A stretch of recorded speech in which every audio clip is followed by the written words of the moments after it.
Hello and welcome into the stream for everybody just now tuning in on YouTube, as well as for everybody that has already and continues to tune in on TikTok.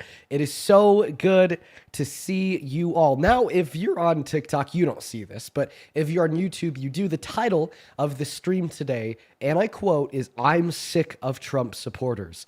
And although that's true, it's actually a little bit of a play on words, because I'm literally sick. I don't know what it is. I think it's maybe the common flu. I've completely lost my voice this morning. I woke up not being able to say a word, and now it's gotten a little bit better. And I don't know, maybe I'm going to be damaging it more by hopping on stream tonight. So we may not be live for all too long, and you definitely will not see me raising my voice at anybody today. But we're going to try to do what we do best, which is to try to change some minds, get more Americans on the right side of history by giving the compelling reason, fact, and various arguments insofar as why Donald Trump is a terrible president.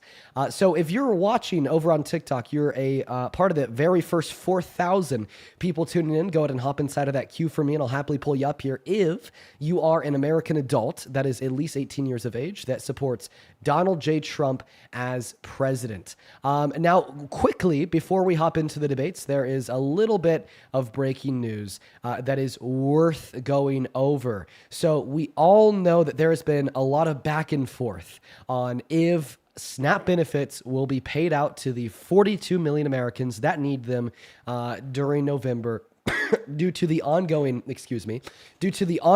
government shutdown. Now, originally, we had a court order the Trump administration to pay those benefits out. Then Trump responded by saying, okay, we're going to pay half benefits out. But then he changed his mind, saying that he's not going to pay any benefits out until the end of the shutdown. And then the judge responded to that by saying, well, you've already violated my order. You have one more day before we start punishing you. And then he responded to that with JD Vance saying that they're going to appeal that order, right? That this is insane. And he even said that, quote unquote, not everybody needs food stamps. So it kind of sounds like Donald Trump has launched an attack on SNAP assistance, food assistance programs in this country as a whole. However, that legal order is withstanding. And although Trump may have no issue breaking the law, adjudicated rapist, 34 count felon, J6, I could go on all day, the USDA, although it operates under his administration, takes an issue with breaking the law. And as of this morning, we are hearing reports from SNAP recipients around the country that they are beginning to get their benefits for November in. And the USDA has announced that they are beginning to dip into emergency funds to get those benefits out. So that is a win for America and a loss for Donald Trump. No clue why he would choose this path either. And the reason why I say that is because it is just so politically disadvantageous for him to say, hey, I want you guys to starve. You know, it's definitely not doing anything good for his approval rating to say, hey, I don't really care about you. You don't deserve the benefits. But that's where he stood. But I am really happy that today the USDA is finally starting to pay those benefits out. Now, we are hearing people once again around the country say that they're starting to receive their benefits, although others aren't. So I think that we're going to have to let this one play out for a little bit in order to see what's really going to inevitably happen. But anyways, folks, let's go ahead and hop into those debates for the day. Once again, I apologize if my voice is a little bit raspy or low. It's definitely not my usual tone, but I've lost my voice because I'm sick, and we're just going to try to work around that. But let's go to get that very first guest up of the day. We got Linda Thomas tuning into the stream, folks. But guys, please mind the rules. The rules are simple. If you want to join, you just got to be an American adult that supports Trump as president. Very easy. Hello, Linda. Do you support Trump or are you a troll? Chances are you're a troll. And the chances were right. I should go to a casino. I seem to be good at making bets. Let's go ahead and move on to the next guest right now. Oh, boy. All right, guys. Yeah, well, that was a very expected first guess. That was a very expected second guess. A bunch of children and a bunch of trolls. I do apologize for the for the calls that we're receiving, and the reason why we're seeing a little bit of an increase in the amount of trolls on the live is because MAGA is kind of going extinct. You know, Trump's approval ratings are plummeting. Not many Americans still support him. What's going on, Charlie? Do you support Trump? Never. I don't know if I did. He say the N-word? I don't know. He either said no or he said the N-word. Either way, we're gonna go to kick him out. Let's go to move on to the next guest, Corb Core here. Folks, only hop inside of the queue if you are an American adult that supports Trump as president. What's up, Corb? Do you support Trump? Hi, Dean.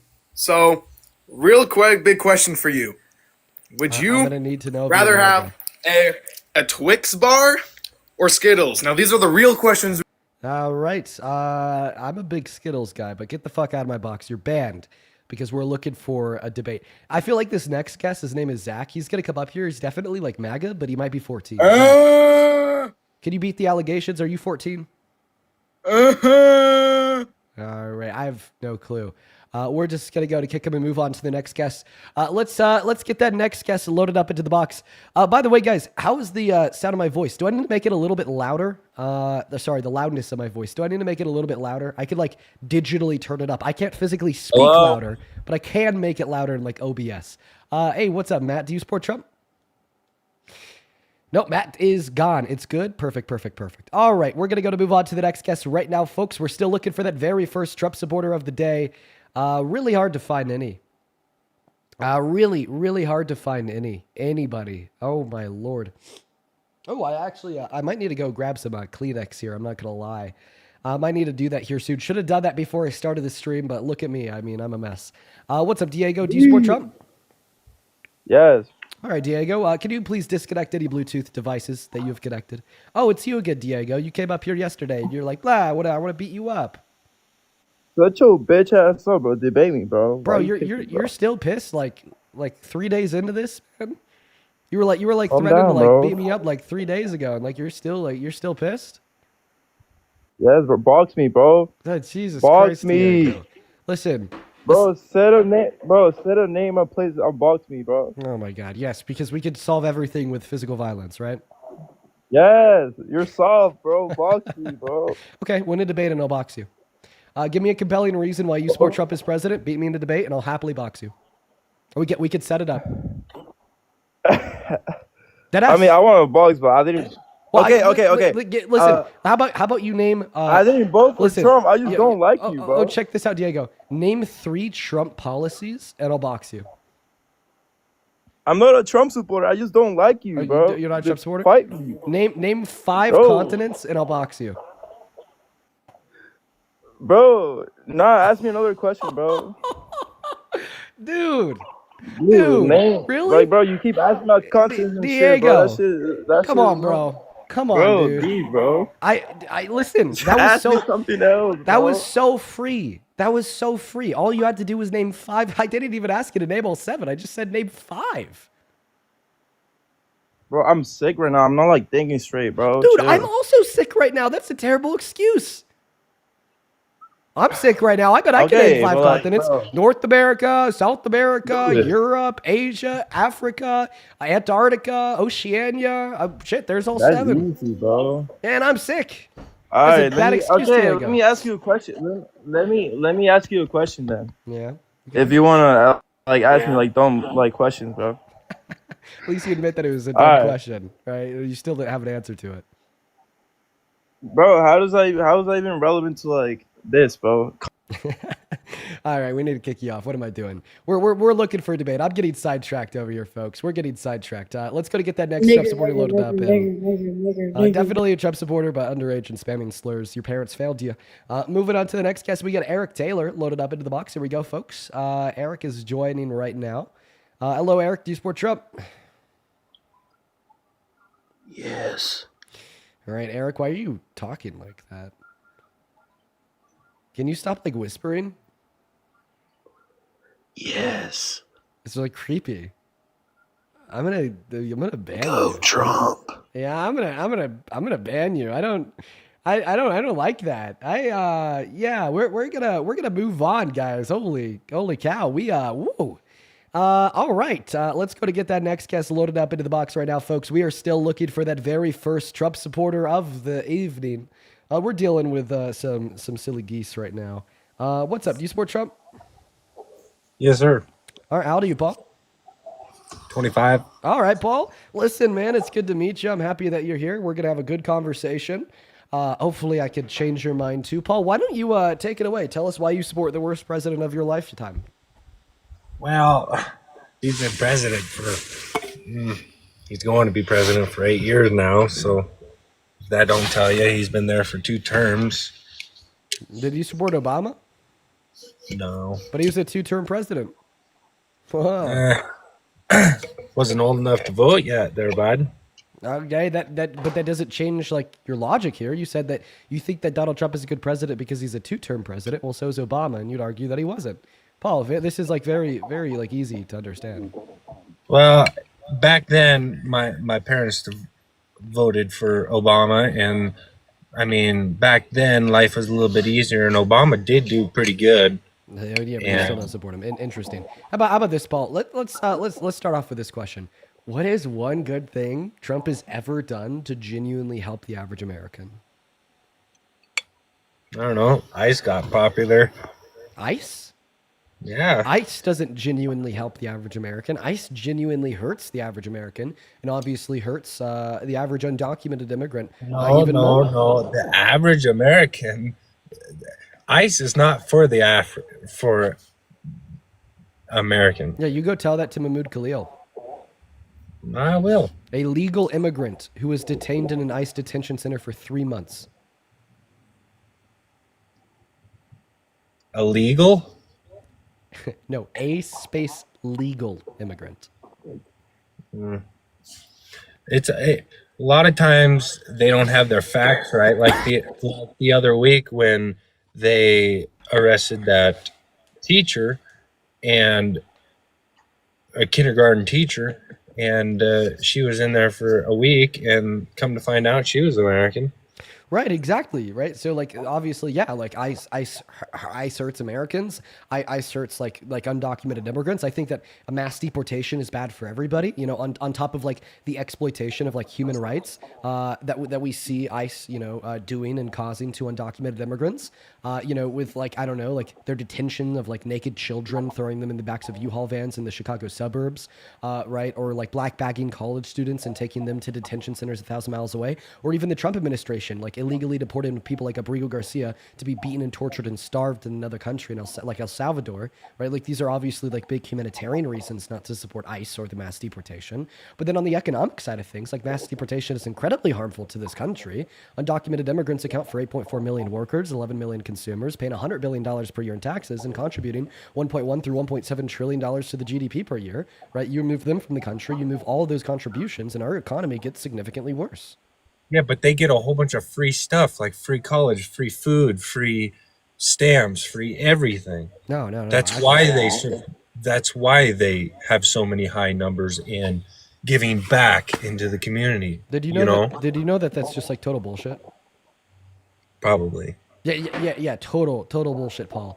Undocumented immigrants can't receive any federal welfare benefits, and they only qualify for like limited benefits in 10 of our 50 states. Wow. Didn't know that. Well, now you do. Now you do, Paul. So why do you still support Trump? And I don't even know where you got free college from. Holy shit. Yeah, it's crazy. I saw a thing a while ago to where they get quite a bit of free stuff, but I support Trump just because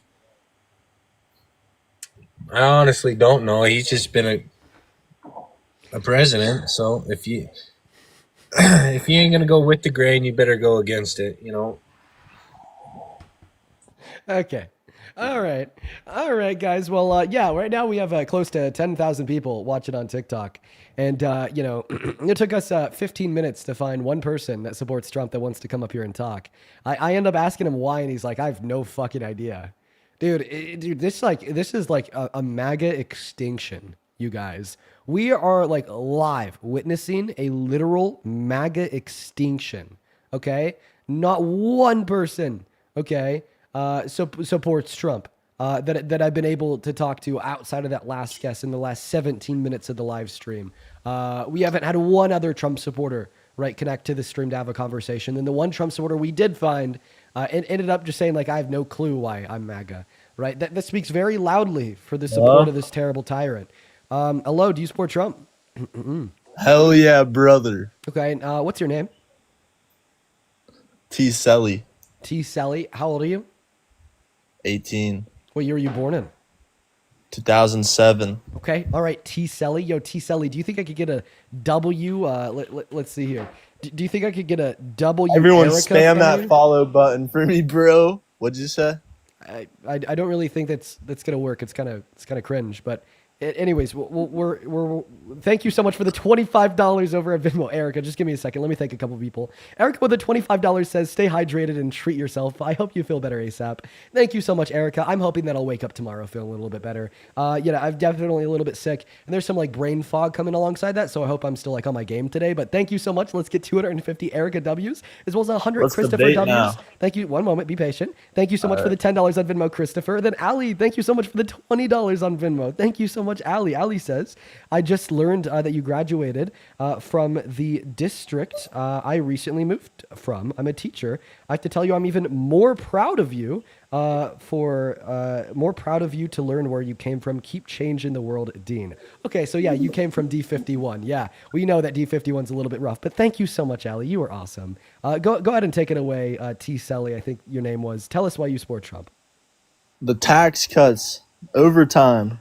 Dude, the tax cuts. All right, the big beautiful bill. So why do you like the big beautiful bill? We work hard. We don't want to lose all our money. Okay, well, so according to the Center on Budget and Policy Priorities, the big beautiful bill actually effectively takes more money away from the average American than it gives them. What was that? According to the Center on Budget and Policy Priorities, they did a study on the big beautiful bill. It net reduces the purchasing power of the average American.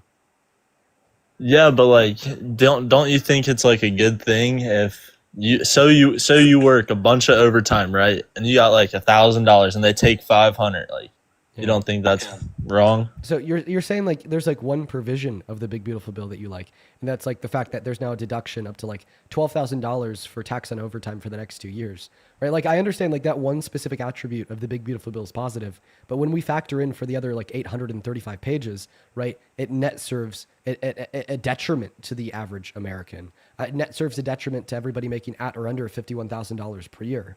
And if you want like a further explanation, feel free to ask. Do you think the world's like a matrix? I think that what? Like, have you not seen the flying orb? No, I've not seen the flying orb. No, what? The world's a matrix. Like, Wait, I'm so sorry. What's going on? Right? I thought that you were just telling me that you're a Trump supporter because you like the big beautiful bill. Then I was like, the big beautiful bill is kind of shit for like reasons X, Y, and Z. And now you're asking me if I've seen the flying orb? Listen, bro, like I already got some mental like brain fog because I'm like sick and I'm whatnot. feeling like I don't want to support Trump no more. You've really changed me. Okay, I'm gonna kick you too. Why are the people being so fucking weird today?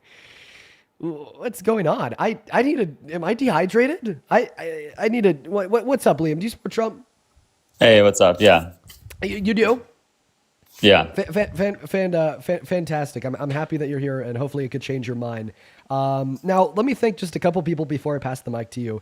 Kathy, thank you so much for the $10 on Venmo, who says, "I'm very sad that SCOTUS is reviewing gay marriage."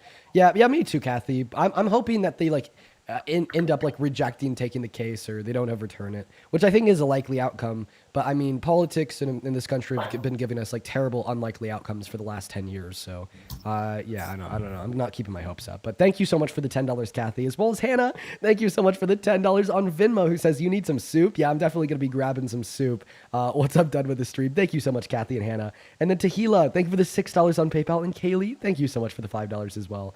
Go ahead and take it away. Tell us why you support Trump, Tim. Yeah, that's maybe start with this big, beautiful bill that you're talking about, and maybe you'll educate me on some things here as well. So you're a big fan of the big, beautiful bill? What I have seen from it, like from actually looking at it, like not reading it, but it seems like there are some good things in there, and I'm sure there's probably some bad things that I haven't seen. But like what I saw was what was just mentioned, tips and overtime, but also that people are always saying that like tax breaks are only in like the super high income brackets, but it lowers the effective tax rate like across a lot of income levels, like a couple of points. So I just like don't get that argument as well. So the big beautiful bill lowers the effective tax rate for everyone. However, it does so disproportionately more the more money you make.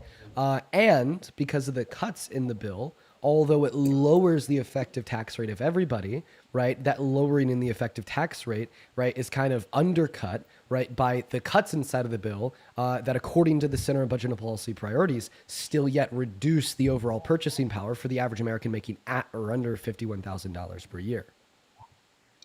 So back to your first point, the percentage wise, doesn't it go down about the same? Like most people lose a couple percent on their income. If you have $1,000, like 10% is more than someone that has $10, right? Like if you get a 10% break and you have $10, you get $1. You have a 10% break and you have $1,000, you get $100. Like, well, that's of course why, it's going to use impact the them word more. like, that's why I use the word disproportionately.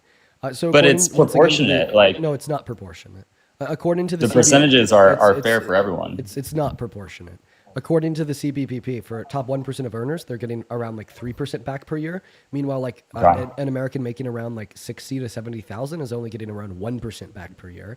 And then once again, right, although there's like sub 1% tax relief for people making at or under 51,000 per year, that is outweighed and overwhelmed by the cuts in the bill to Medicaid, the rollbacks, the ACA subsidies that are increasing premiums for everybody else that is still on it, defunding of SNAP benefits, kicking 3 million people off over the course of the next 10 years, a defunding of like the clean energy IRA credits, rolling back clean energy production, which has created the expectation of higher energy prices for the average American household, sending them up by around $500 per year.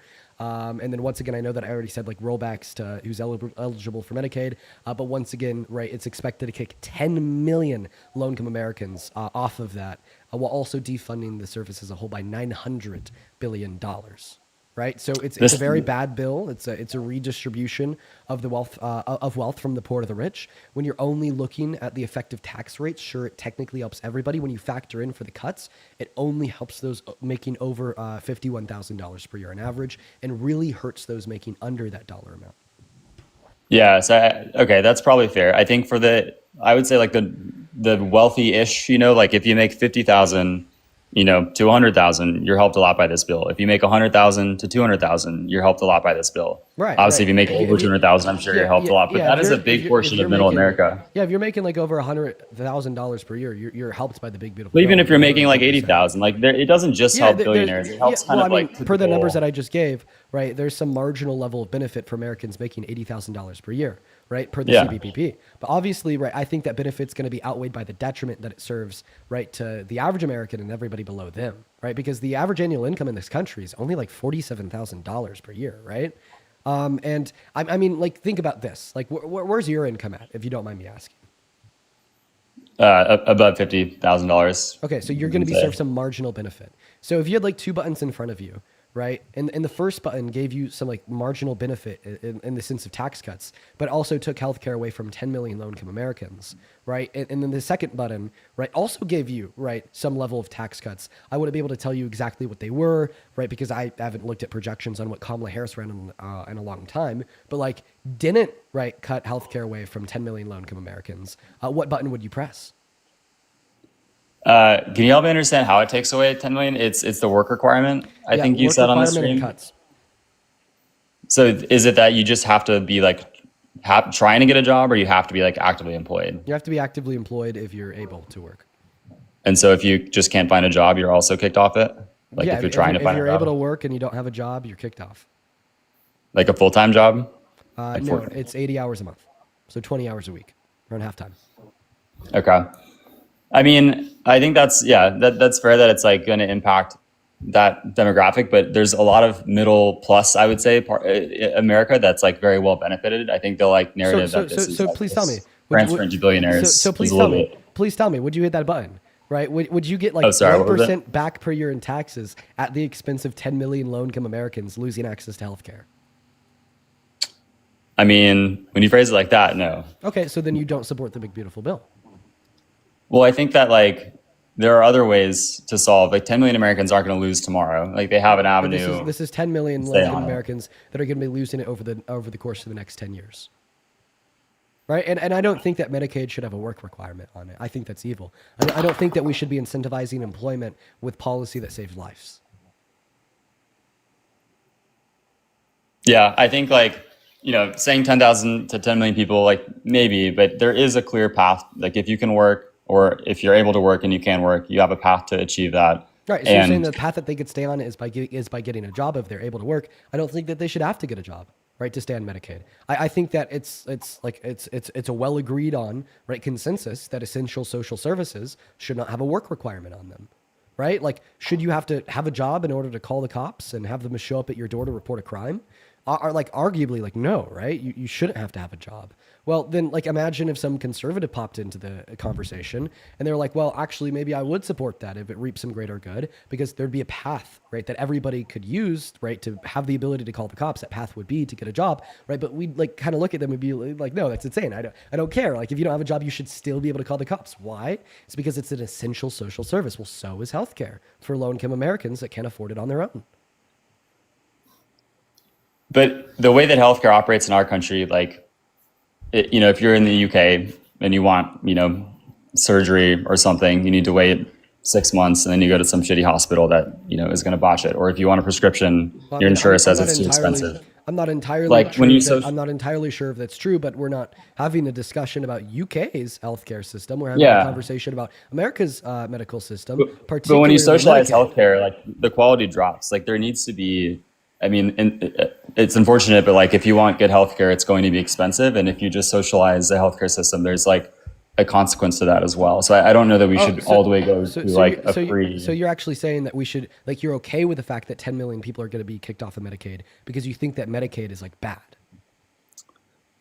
Well, I think it's important that they have a path to stay on it. So okay, so then you're actually now backing off of this new argument that like you're okay with it because you think that socialized medicine is bad and like makes the quality of healthcare drop. And now you're going back to the argument, well, you're okay with the work requirement because it still yet gives a path to everybody because they could just simply get a job. Well, I've already disputed that argument. So right now you're kind of ping-ponging between two positions. The first position being that you're okay with the work requirement because there's still yet a path for able-bodied Americans, a path being they could get a job. I disputed that position by like kind of wrapping in the concept that, well, it saves lives, it's an essential social service, and like we all agree that essential social services should not have a work requirement on them. And then your second argument is, well, I don't think that we should socialize healthcare, right? So then we could obviously just go into the conversation of, well, you're basically saying that you just think that you're okay with 10 million people being cut off of Medicaid because you don't think we should have Medicaid, point blank, period, right? And you haven't affirmed or denied that sentiment. So which one is it, right?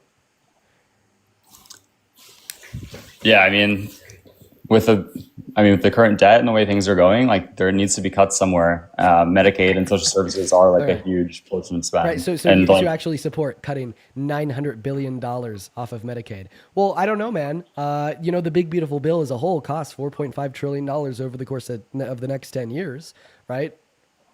So I mean, if you're okay with 10 million low-income Americans losing access to Medicaid so our government can save, right, $900 billion, then why aren't you okay, right, with all Americans losing access to the big beautiful bill so we could save $4.5 trillion?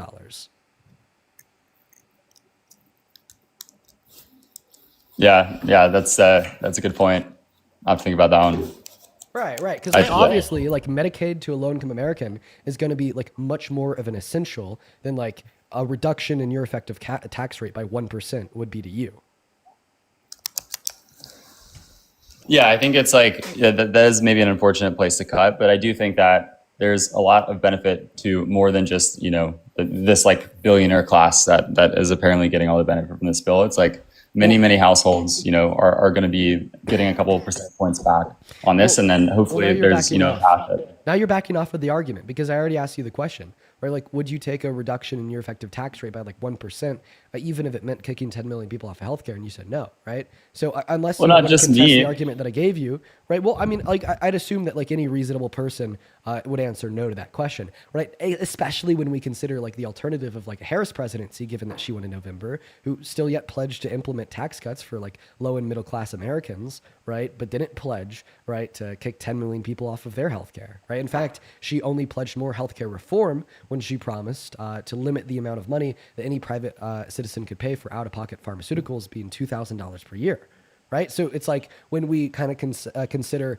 right, like the ethical problem, right, of you getting like a marginal benefit at the expense of so many people losing healthcare, right? The economic issue of spending $4.5 trillion in the process, because that's what the big beautiful bill costs, and the opportunity costs of what we could have had with the Harris presidency for the tax cuts for 125 million American citizens and the low and the middle class. I mean, I think that the solution becomes clear here. The solution is that Donald Trump is an absolutely shitty president.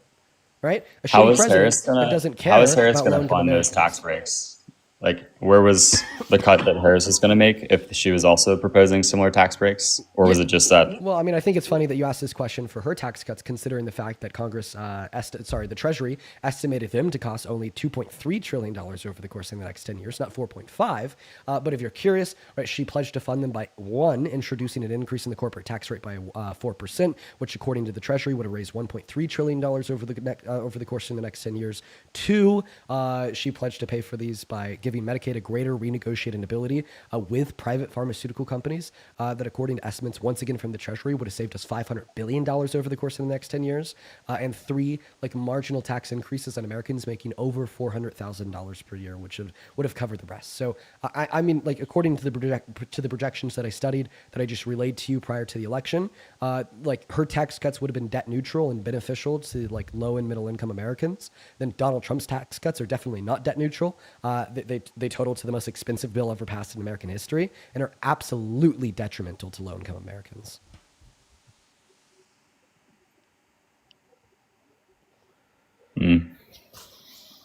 Okay. You make good points. I don't have a response to that one. Well, thank you. I appreciate that, man. One other thing, can we move on to another topic? I mean, yeah, what else do you want to talk about? Yeah, one other thing is, I think, Trump's definitely good at like sort of, making things known and like the publicity. But I do think that the question that Parker asked on his other live to people is like, if you went back and voted for Trump or Harris, try to envision how like Harris would have reacted in sort of foreign policy situations like versus Trump in the last year or two. And I think, if I look at some of the big conflicts, Iran, Israel, Ukraine, obviously still somewhat open in a lot of ways. I mean, we could speculate out of our asses if you want to play that game, right? I don't know if it does us much good, right? But we can if you want. Well, I think in many of those, there's already been decisive. I mean, there's been the truce or the peace deal in Gaza and Israel recently, which I think Biden was part of, but I think Trump got over the line. Like 12 hours after it signed into law, and now Israel's back to passing policy in their parliament to illegally annex and ethnically cleanse the West Bank, going back to recutting off food, water, and trade routes to Gaza, and like flooding tunnels with people and then with cement. Right, we've already had a handful of like attempted peace agreements, attempted ceasefires that failed, including one at the end of the Biden-Harris administration. And so because this attempted ceasefire, this attempted peace agreement also failed, it just kind of goes down in history as like another unremarkable attempt that didn't do anything. Did it fail? I mean, I think all the hostages were returned. I think that didn't Israel withdraw from the area that they were in? Dude. So yeah, there was like 23 hostages returned. We had over 80 hostages returned in a ceasefire agreement at the end of the Biden-Harris administration. But I'm still saying that failed because although the hostages were returned, 83 of them, right, Israel still continued on their warpath. Right. So like, sure, we reaped benefit of like some hostages being returned, but still yet the detriment is like the continued ethnic cleansing of the Palestinian people. Right. And in the violation of that peace agreement. I think I saw that there was like an incident maybe yesterday or something, but I think the intention is that they try to honor this peace aggrement still. Then they wouldn't be like pushing legislation in their parliament to annex the West Bank. Isn't that a separate part of the area than we're talking about Gaza? Wait, so you think the peace deal was just for Gaza? That was what I was you focused could tell on. me. And that's where the most of the bloodshed was. You could tell me, right? So they're going from killing Palestinians in one area of Palestine to like ethnically cleansing Palestinians in another part of Palestine. Wait, so I mean, even if what you're saying here is right, well, then it just seems like a total like gimmick, right? To try to get the world back on Israel's side, right? They've been slaughtering, ethnically cleansing so many people in Gaza, right? And then But not in now the West we've Bank, seen like right? There's a growing things sentiment. happening in both One places. moment, like a growing sentiment, right, of being anti-Israel, right, in the youth of this country and on the global stage, right? So you're telling me that they faked a ceasefire agreement just so they could then pivot to the ethnic cleansing of the West Bank? Like, I'm not saying the that's right. Like, I think ceasefire. that you're wrong, but even if you were right, this is still atrocious.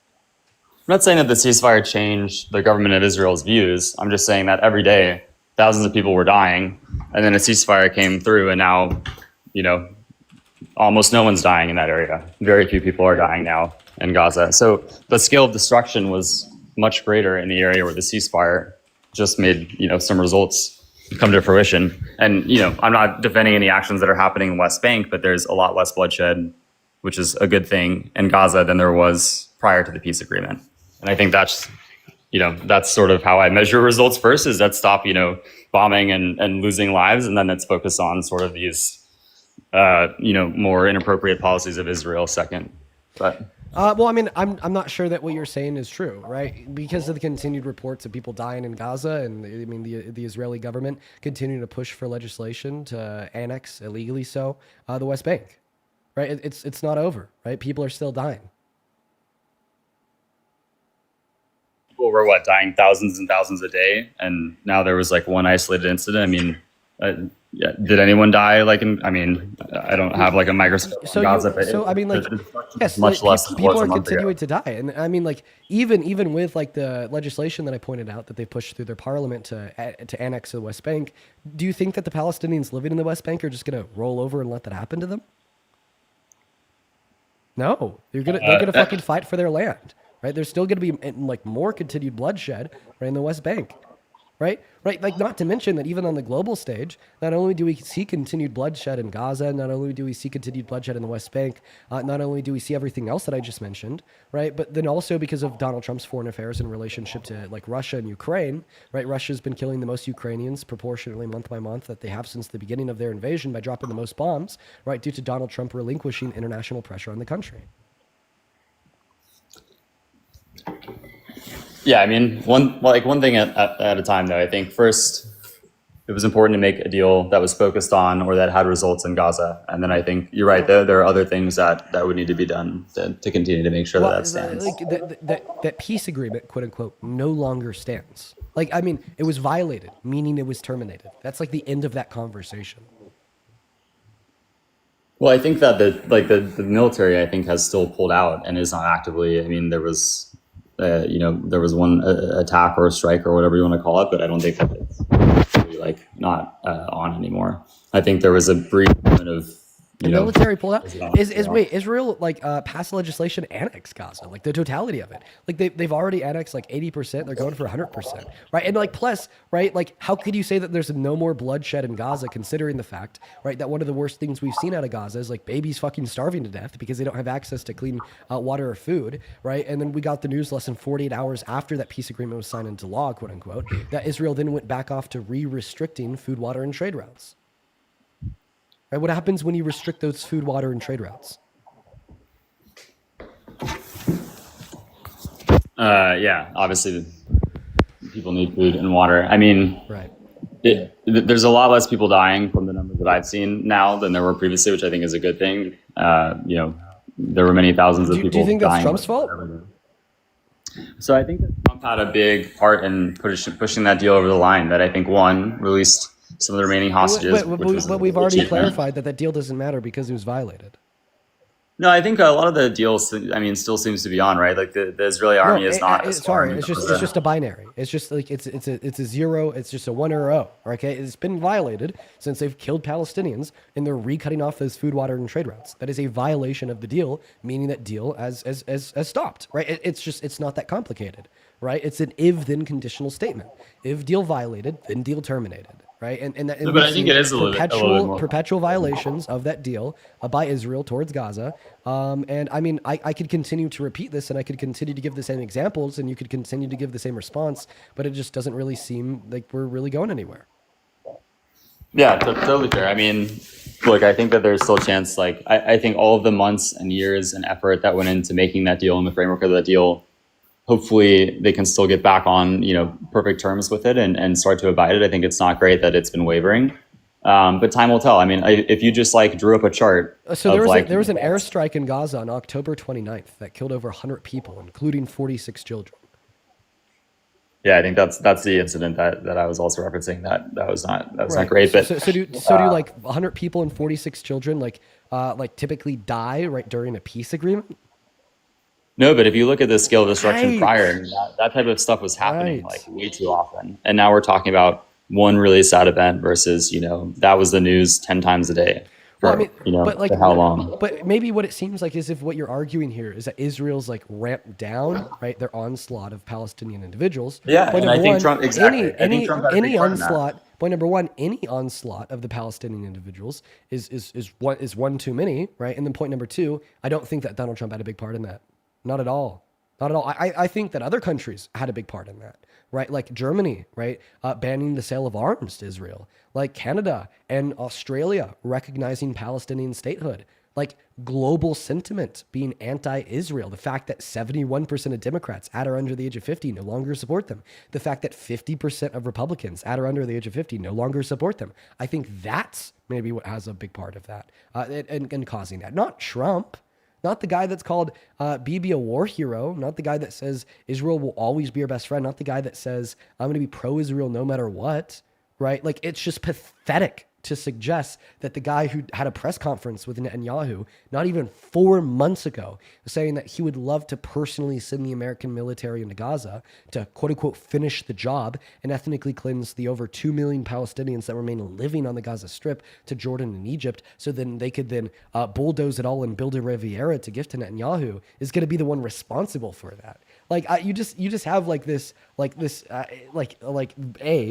blurred lens of this imperialist, like American imperialistic centered view of what's going on in Israel and Gaza right now, because you've fallen for the propaganda from Sleepy Don that he actually gives a shit when he's told you explicitly in the past that he doesn't, right? And what is actually likely responsible for a reduction in the amounts of onslaught that we see on behest of Israel directed towards the Palestinian people would fall on states like Canada, Germany, Australia, other countries in the EU, and a global anti-Israeli sentiment. You talk really fast.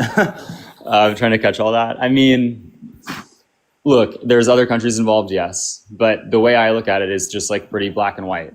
I don't know the exact number, but it seemed to me like 5,000 people, 1,000 people, 10,000 people or something were dying every day. I'm so sorry. You're repeating yourself. I've already responded to this. Yeah. No, I think maybe we're just on different. The fact that you're repeating yourself is why we've had close to 2,000 people leave since you started this, right? Because you just continue to repeat yourself. You're like, oh, the fact that we've seen a reduction in killing, right, is like really good, and that means that we should all praise Trump.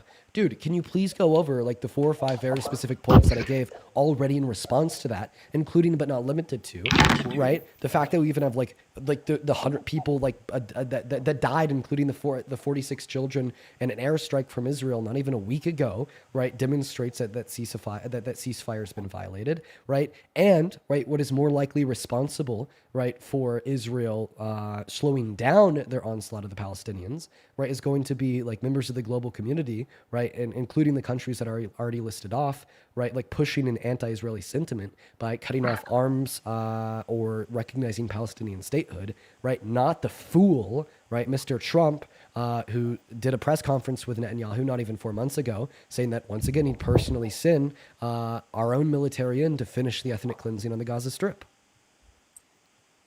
So how do you think Harris would have handled it differently? Put more pressure on Israel to stop it earlier? Or I'm so sorry. I'm going to need you to either give a cogent rebuttal to that point or I'm going to move on. Right. Wait, sorry, which point? I'm not going to allow you just to pivot right after, right, I've been able to give like a cogent defense for the position that you're incorrect and assuming that Donald Trump is responsible for diminishment of the onslaught of the Palestinian people at the hands of the state of Israel.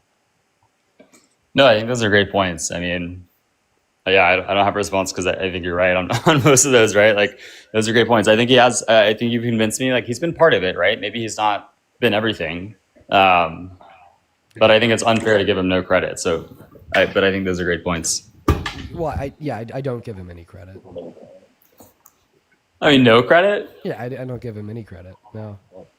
Jennifer, Like, so you think he should have just done like nothing, or you just like don't think he was important at all? Okay, that's fair. Maybe I'd give him a little bit of credit if he kept consistent messaging. Okay. Right, but Okay. now that you've recognized that those are great points, I'm actually going to move on to the next guest now. You take care. Only hop inside of that queue if you happen to be an American adult that supports Trump as president. We'll happily get you loaded up in here. Only join in the queue if you are an American adult that supports Trump as president. We got the next guest loading in right now. Sarah, thank you so much for the $10 over on PayPal. Thank you so much. And then Sarah with another $10. Thank you so much, Sarah, for the 20. Sarah says we spend more money on healthcare than any other country with universal healthcare, and we have the worst outcomes. Yeah, Sarah, I think that we need universal healthcare. I think that's an obvious. And like, hopefully that's something that the Democratic Party, right, starts pushing for, like in the near American future. I'd also like to thank Siri. Thank you so much for the $5 over on PayPal. Thank you so much. And Maximilian, thank you so much for the $60 over on PayPal. I really appreciate you for that love. Let's get 600 Maximilian W's down below in that comment section while we're looking for that next guest to bring up on live to have a conversation right now. Maximilian with a $60 says, Dean, you're out here turning MAGA tears into renewable energy. Every word you drop makes a red hat combust. Keep educating these cult clowns till they realize "quote unquote" patriot isn't spelled P-A-W-N. You're the cure, brother. From the fuck the Oompa Loompa. Maximilian, I fucking love you, bro. Show some love to Maximilian down below that chat. I appreciate you not just for the $60, for the incredibly kind message. You're awesome. Thank you so much. Show some love to Maximilian. You're sick. You're sick, bro. If you're watching and you want to support me, you can find my Venmo, my PayPal, and the link tree in my bio on TikTok. Or the Paybasters on that YouTube stream. What's going on? Are you MAGA? Got 5 seconds to respond, Mr. Scott. All right. Scott's not here. We're going to move on to the next guest. We got Henry loading up. We actually got Elena joining. Yo, and what? We get Elena joining? Holy shit. Okay. I obviously can't raise my voice. I mean, you just heard it completely go out. Here, give me 1 second, Helena. Give me 1 second. Hi. Sarah, thank you so much for the $200 donation over on Venmo. Sarah, thank you so much for the love. I'm so sorry. I'm like, oh, I need to keep my cool here so I don't hurt my vocal cords even more. But Sarah, that is so fucking kind of you. Thank you. Thank you so much for the love. Please, please, please, please, please show some love to Sarah down below in the comment section. That is like completely unreal.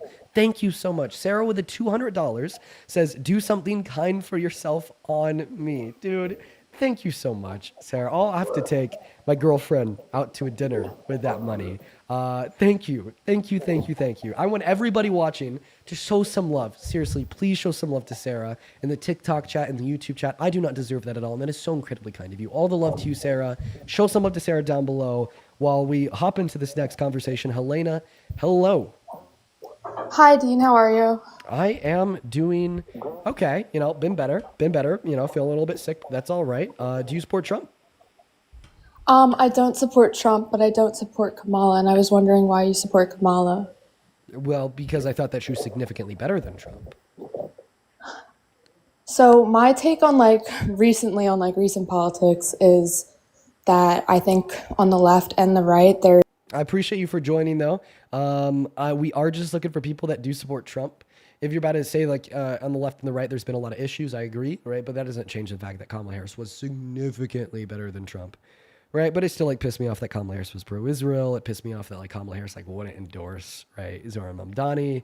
Right? I agree with those things. I'm not favorable of the Democratic Party, but, the Democratic Party is, light years better than MAGA. Light years. Hey, what's going on, Sibo? Do you support Trump? I do. Okay, how old are you? How are you today? Yeah, doing all right. How old are I'm you? 20, just turned 20. Okay, and I have a question. Do you think that Donald Trump cares about low-income American citizens? Cares about low income? Okay.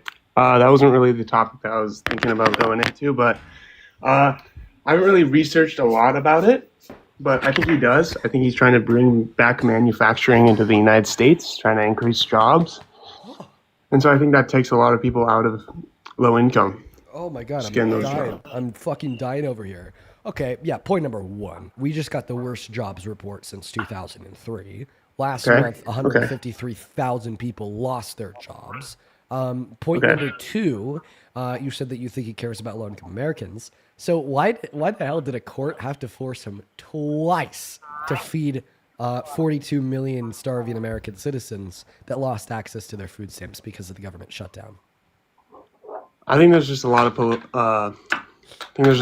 of argument about the government shutdown just because of I don't know a lot about it, but I think it's leverage for the Democrats, and I think that Trump's just trying to basically shut down those SNAP benefits just to have them vote for the government to be back in. Right. And I don't think it's good. So then you're arguing that Donald Trump. Sorry. So, but this argument, right, loudly implies that Donald Trump doesn't care about low-income Americans, since you are literally stating that you think he views 42 million starving Americans, right, including 13 million American children, as nothing more than leverage. I think both are using it as leverage, and that's what I was just about to say. I think it's wrong on both sides, just because we're playing with a lot of people's lives. No, the reason why the Democrats don't want to reopen the government, right, is to prevent the Republicans from playing with the lives of so many, to fund ACA subsidies so Medicaid premiums don't go up by 75%. Okay? Matter of fact, the Republicans control the White House, the Senate, and the House of Representatives. Matter of fact, in their continuing resolution, their funding bill for the next year, right, they said we are not going to fund these ACA subsidies, and premiums are going to go up by thousands and thousands of dollars for the 55 million Americans that are relying on Medicaid, right? And then they knew that the Democrats wouldn't like this. They knew the Democrats wouldn't vote for it, right? And they just expected them to roll over and accept it because they didn't want the government to be shut down. But the Democrats are saying, no, this is a hard line, okay? We do not want, right, for instance, the average American living in Maine on Medicaid to pay an additional $10,000 to $16,000 per year in Medicaid premiums. Okay, that's a good point. And also, what's like the percentage of people using the Medicaid social system? Like, what percentage do you think are there's 100% citizens, like American citizens? Yeah, federal Medicaid, 100% of people that use it are citizens, yeah. Okay, Citizens perfect. are legal All right. residents. Yeah, I think I have a lot of liberal ideologies as well. I think you make some great points that definitely have changed my point of view. I was wondering if I could ask about another topic, just kind of relates to just like increasing jobs. So I remember he changed the H-1 visa price or H-1 visa fee from 10,000 to 100,000, and I think that directly benefits the American people and the American citizen because now they get paid more. It's less. Say like I'm going to become personally I'm going to become an accountant, and now I have to compete less with people. With other people. Guess what? It directly serves as a detriment to the American people by placing a limiter, right, on the most innovative minds around the world from being able to live, work, and prosper inside of the American economy.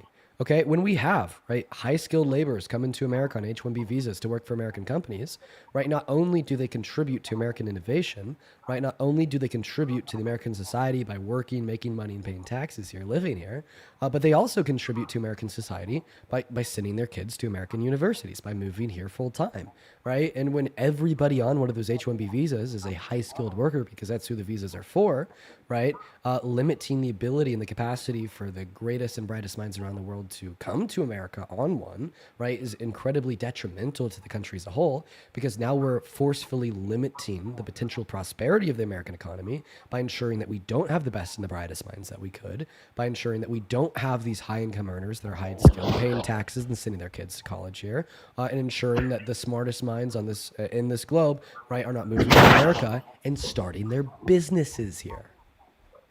Okay, that makes sense. They get hired from a company, so not starting a business off of an H-1 visa. Yeah, but what happens is they'll move here. Sorry, can I finish, please? Can I finish? I just wanted to clarify that point. It'll take 5 seconds.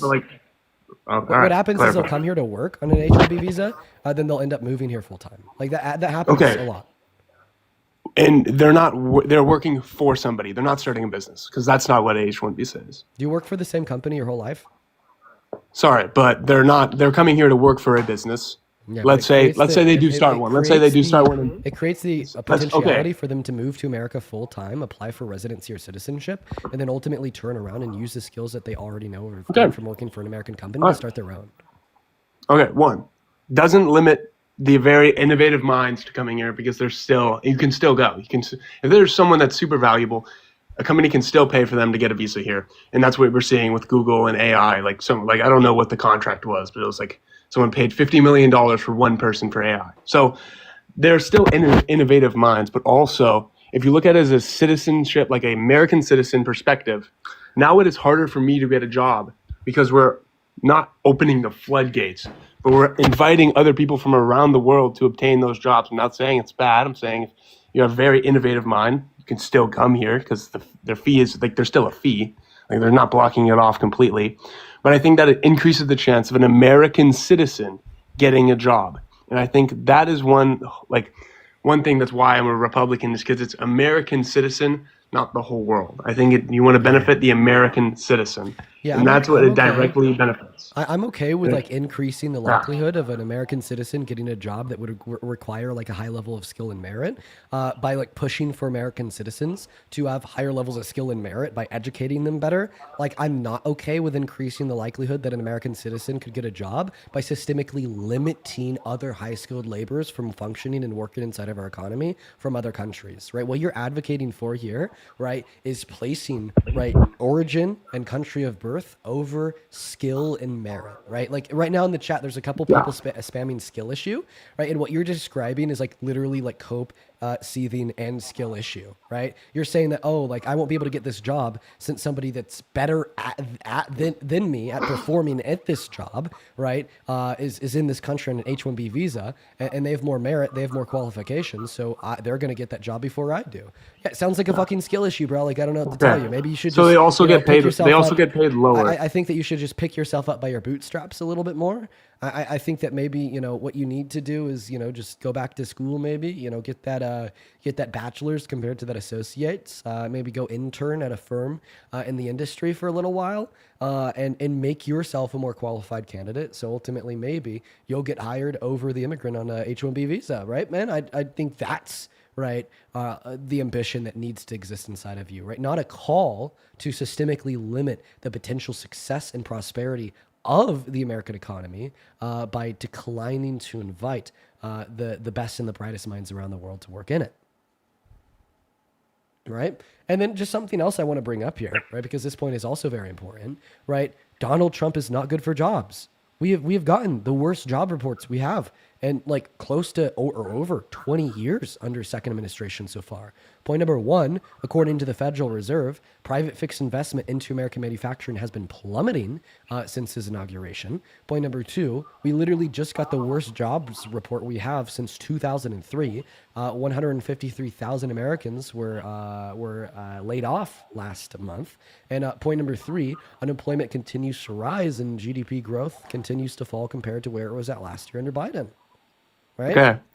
All right. Could I go back to H-1 visa? Because I just want to counter that. So why do the people on the H-1 visas get paid lower than an American citizen would in that same field?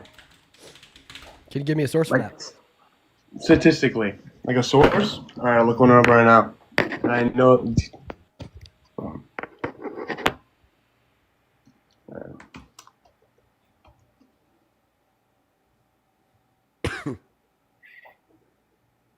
All right. I can't really stay here for 5 minutes and find a source, but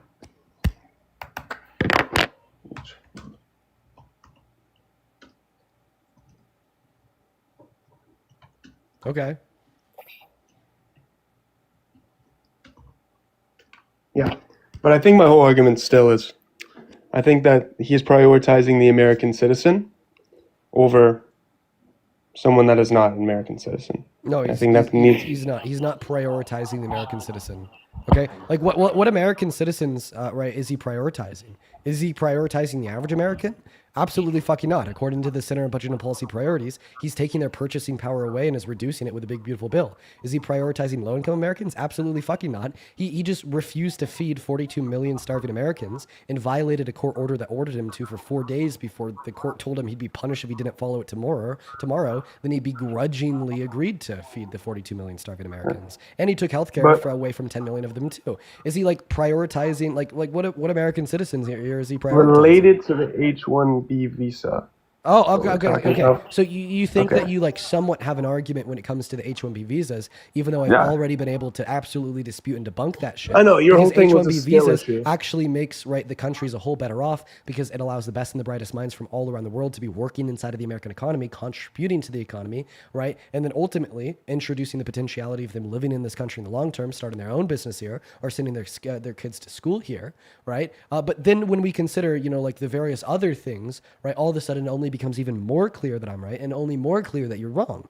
Like literally what you're asking me to do here is you're asking me to take like chess pieces off of the chessboard, right? By arguing, right, that you think that you might have a little bit of an argument about the H-1B visas, or even though I've already been able to dispute it. Okay, well now consider everything else that the Trump administration is doing too. Right? You can't just act like those things don't exist because they do. Right? You can't just act like he's actively giving the middle finger, right, to hundreds of millions of American citizens, because he is. You can't just act like he's not destroying the economy, right? Because he is. GDP growth down, inflation up, unemployment up. Most layoffs last month in a single month job report since 2003. Business investment down. Right? You can't just act like he's not also bad for the economy because of his mass deportation, right? According to the American Immigration Council, that's going to cost us $2 trillion over the course of the next 10 years. And if we deport all the undocumented immigrants, our GDP would fall by $1.1 through $1.7 trillion per year, right? Like, where do we go from here? I think the only direction we could go in from here, right, is you just conceding that you're wrong. Unless you could give, right, like a seemingly cogent, sound counter rebuttal. By the way, I've invited you here around 10 times to turn back on your microphone. To unmute, just click on your profile picture, then click on the icon on the mic. But I'm going to send you another invitation here right now. I just sent you another invitation. There you go. Perfect. Okay, sorry. This was that was the first one. Sorry. All right. I think you make great points. I think I definitely have changed my point of view for a little bit just because of what you've said. Also, again, I'm not like a professional debater, but you have definitely made some great points. Another thing, this might be a little bit off topic, but I think I would lean right. I have a good amount of ideologies on the left and right, but I think the reason why I lean right is because I want to incentivize hard work, and I think that I want to incentivize like a skill, you want to incentivize a skill, like building skills and being valuable to the system. And I think without that, like incentivizing that, you go in history, you look at Cuba, you look at the USSR, you look at Venezuela, like we're taking incentivizing skill out of the equation. And then that's what you get. You get starving citizens. So I think that's why I lean right. I was just wondering, to prevent starving citizens? No, incentivizing hard work. Incentivizing That's what I said. hard work? Yeah. The right does not incentivize hard work. Right? The right doesn't incentivize skill. Right? For the most part, when compared to the left. Well, I mean, yeah. Why don't you turn around and go to the average university in this country? You'll find that the professors there that are actively teaching their students skill are, for the most part, on the left. You'll find that the institutions as a whole lean left. You'll find that the more educated an American is, the more they lean left. And you'll also find, right, that it is the left who supports giving low-income Americans what they need in order to have some level of sustainability, like Section 8, like food stamps, like Medicaid, not Medicare, but like Medicaid, so on and so forth, right? So they're better able to focus on developing those skills instead of having to work like 70 hours a week just to make ends meet. Or like advocating for the minimum wage to be raised, right? When you have a minimum wage, I think I said minimum raise. When you have a minimum wage that's like literally $8 an hour, well, all of a sudden, right, you can't spend your time developing a skill because instead you have to spend your time like working your fucking ass off at a minimum wage job, right, just to make ends meet. But then the Democrats are like, hey, let's like bump that minimum wage. Let's, give you a little bit of assistance for your housing. Let's give you a little bit of assistance for food. Let's make sure that you're covered if you break your arm and you want to go to a hospital, right? So then we're promoting an environment where the average American and the average low-income American has more economic mobility, which would be equivalent to a greater ability to be able to grow and scale one's own income, thereby an increased ability to grow and scale one's own skill and or education. Okay. So, like, an example, like, let's say, like, under Gavin Newsom, like, what he's done, he's trying to, like, what you've said, like kind of put in place, like, okay, we're going to make it so like people can have like a foundation and can build skills under that foundation, which I agree with. But how has that turned out with like the homelessness in California? Because now he's putting the foundation. He's giving people systems and social benefits to build skills and to be valuable to the U.S. and to make you can increase your increase your net worth, increase your revenue. How has that helped with like the homelessness? Like, have homelessness like decreased in California because of those systems? Well, or is it I don't know why we just. And be you both looking, know the answer. It's increased. I don't know why we just be looking at one Democrat in one state. It's because it's like a massive Democratic state. One moment, at one Democrat in one state, right? With one data point, that being homelessness, right? So Okay. I mean, if you want to attempt to make an argument here by arguing that like some policy that Gavin Newsom has advocated for is increase homelessness in California, go for it, right? But I mean, this is like a macro conversation about the country as a whole, right? With many data points. So what I would say, right, is well, if you want to make a baseless association between party affiliation, either Democrat or Republican, and income, right? Well, then I mean, just look at the average income of a Democrat compared to the average income of a Republican. Look at the total GDP contributions of blue states compared to the total GDP contributions of red states, right? And what you see is it becomes incredibly clear that the average Democrat makes more money and is better educated and contributes more to this country's GDP than the average Republican. Okay. So, but like the whole argument was for low income to build a foundation, and so they can now build skills. So Was I just don't know. Was that what we were talking about, or am I like? We're talking about like which party designs better policy to better support low income Americans to build skills. Yeah. And the answer to that question, Yeah, would be to build the skills. left.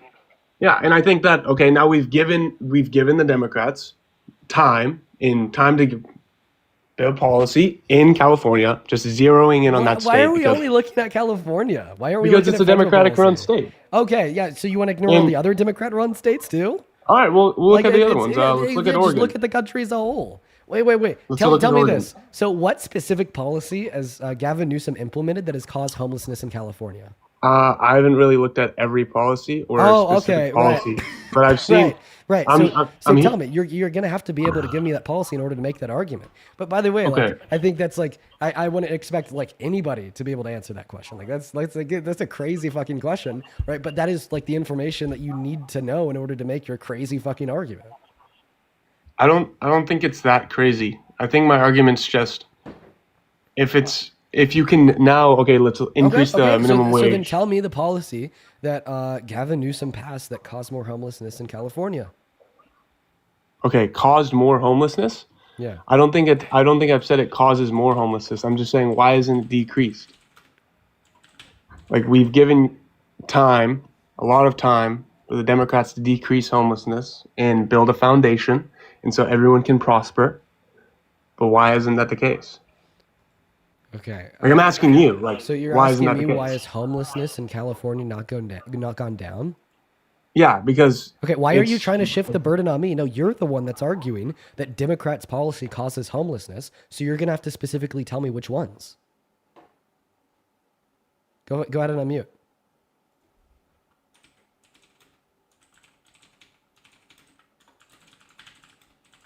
Do you know how to unmute? There you go. Oh, also, All right, homelessness. perfect. Am I back? Yeah, homelessness dropped 4% in Los Angeles County from last year. And by the way, this is also like a huge fucking shift. No, you're just zeroing in on a city. Like, Wait, what the fuck? You're zeroing in on one state with one fucking man. And should we? Well, I'm so sorry. Should we go statewide? Oh, let's go statewide. Homelessness by state ranked USA. Let's go ahead and look that up. States with the largest homelessness population. Let's see here. Wow. It looks like let's state by ranked per capita. I'm gonna do per capita, but no, go ahead. And also tell me how this relates to why you support Trump.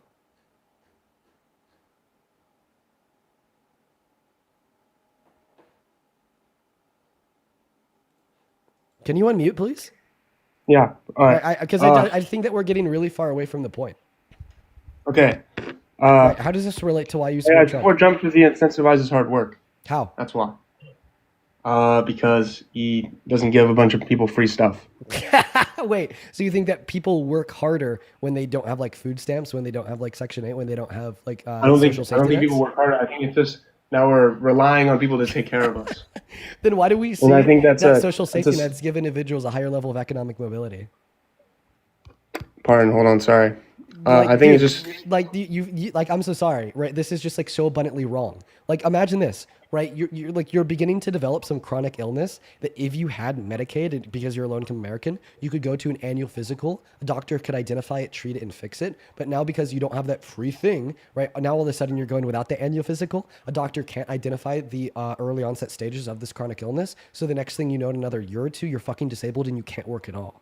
See, that's what not giving people quote unquote free stuff leads to. It can't lead to hard work because in the circumstance that I just gave you, it leads to no work because now you have this chronic illness that has made you disabled and unable to work that could have been prevented if you had that quote unquote free handout.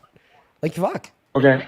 I think Right, I wouldn't say I'm I've already radical described and this with say- the other free stuff too, Sorry. like food stamps and Section 8, right? Well, fuck, you know, maybe if a low-income mother of 5, right, doesn't have food stamps in Section 8, right, and she really needs a job, right, she's going to go get the job that is standing immediately in front of her. That's the easiest to get at like the lowest at a firm that has a low level of competition, like a minimum wage job. So now she has to work 75 hours a week, right, just to make ends meet because of lower wages and the fact that she's not getting that assistance. So now she can't go learn a skill at a trade school online. But maybe if we give her that assistance, then A, she'll hold more bargaining power against her employer. B, maybe she'll go interview at that firm that's a little bit more competitive and is a little bit like more risky and less likely to get her that job because she has that government assistance to rely on. And C, if she does get that job, she'll get higher wages and she'll have to work less hours, not only because of the higher wages, but also because of the government assistance. Therefore, she'll have more time to go get that online trade degree. And maybe this is why we see that food stamps actually generate, right, for every dollar put in, $1.80 of economic activity and output. And this is why these quote unquote free handouts, right, are not only good for the economy, but good for the economic mobility of the individuals that are on them. Right? You don't have an argument. You do not have an argument. Okay, right, that not that's- giving that's people a- these quote unquote do free you- handouts here, right, incentivizes more hard work. Okay. Do you think those policies are implemented in California?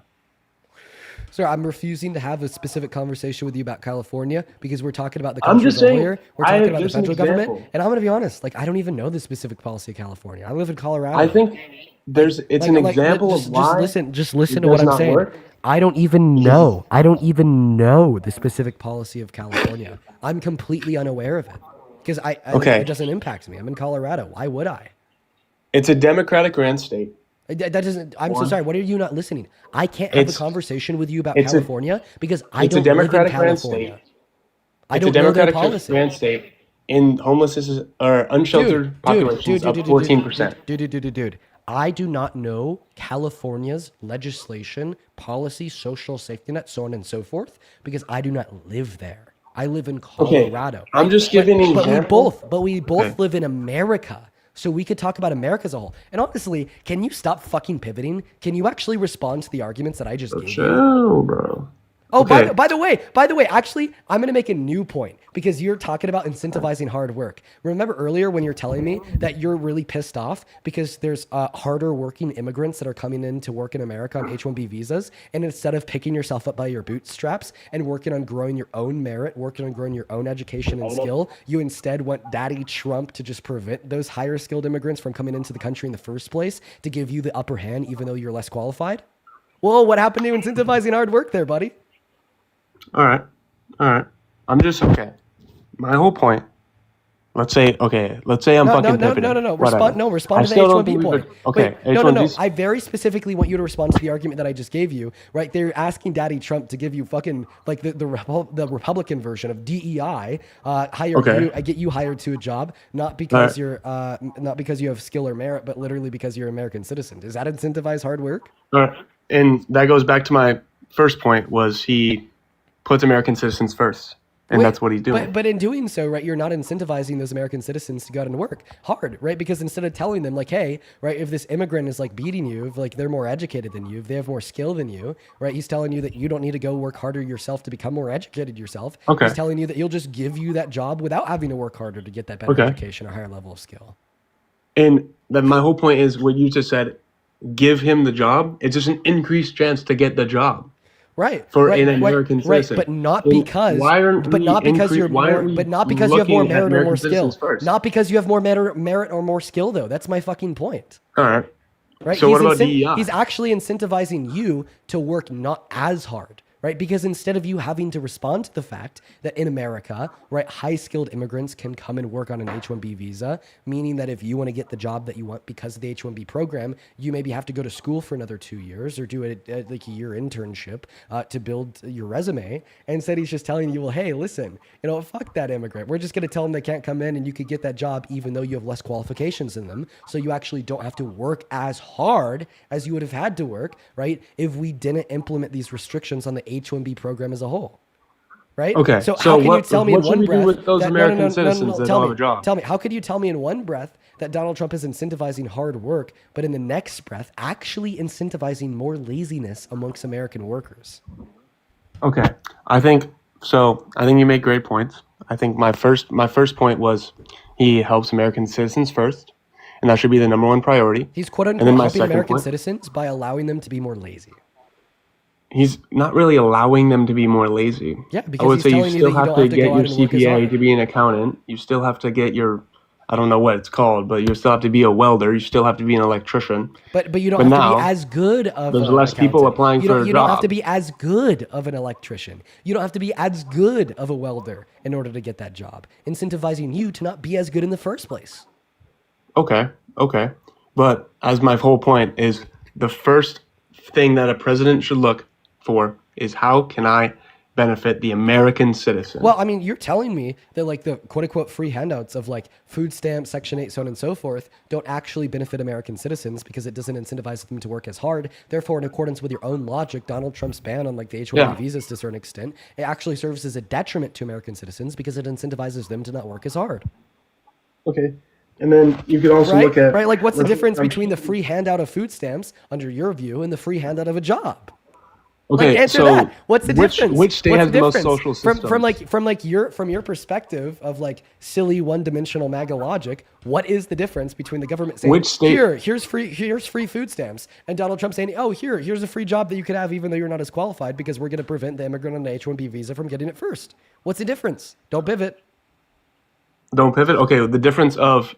Okay. I think, yes, those two statements are contradicting each other. They are. But I think that, yeah, I am saying that because it is contradicting each other.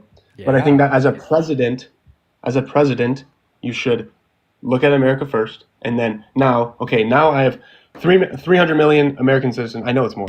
300 million American citizens. Now, within this, how can I increase productivity within my country? If you think the president should look after citizens first, then why do you support Trump considering the fact that a court had to force him 2 times in order to look after the 42 million American citizens that have been starving because of the government shutdown and food stamps losing their funding? And then Donald Trump's response of saying that I'm actually not going to fucking help you. Okay, so why is the government shut down in the first place? Like, why did the Democrats not let SNAP benefits happen in the first place? Who controls the House? Why'd Who they vote controls the that Senate, out? and who controls the White House? That's usually like how it goes, right? Like the side that shuts the country down is the side that shuts the country down. Am I wrong? Like the Democrats did it first. Like we wouldn't be here in the first place if it wasn't for the Democrats. What makes you say that? Because then they shut it down. Like they voted for it to be shut down. Oh, so they didn't vote for the Republican spending bill, or well, the Republicans didn't vote for the Democrat spending bill? Okay, so the Democrats shut the whole government down? I mean, if Because you're saying that the they didn't get Democrats their shut way? the government down because they didn't vote for the Republican spending bill, well, therefore, what's the difference between my argument that the Republicans shut the government down because they didn't vote for the Democrat spending bill? Okay. So which one reopened earlier and which one was voted earlier? Because it's still not. This government's still shut down. So maybe people are still starving. Right, just saying like not voting against the bill with no information on the bill is right not the adequate logic to determine what truly shut the government down. I think what truly shut the government down was the Republicans, right, refusing to fund ACA subsidies that will increase Medicaid premiums by upward to 75%. And I actually view the Democrats in Congress that are refusing to vote for the Republicans funding bill as goddamn patriots because what they're refusing to vote for is a neglect of 55 million American citizens that are reliant on Medicaid. Is that whole bill just that? There's nothing else in the bill. Like nothing else related to there's like all- giving there's all illegal the other immigrants funding Medicare. for- Like there's nothing in that. It says like relates to okay, Oh, okay, we're gonna give now. That's the one and only reason why the Democrats have refused to vote for the Republicans' funding bill. Yes, It's because they don't want Medicare or an increase in Medicare. It's because they don't want the average family in Maine on Medicaid, right, to have to spend an additional $16,000 per year in premiums. Yeah. Okay. Right. That's their patriotic duty.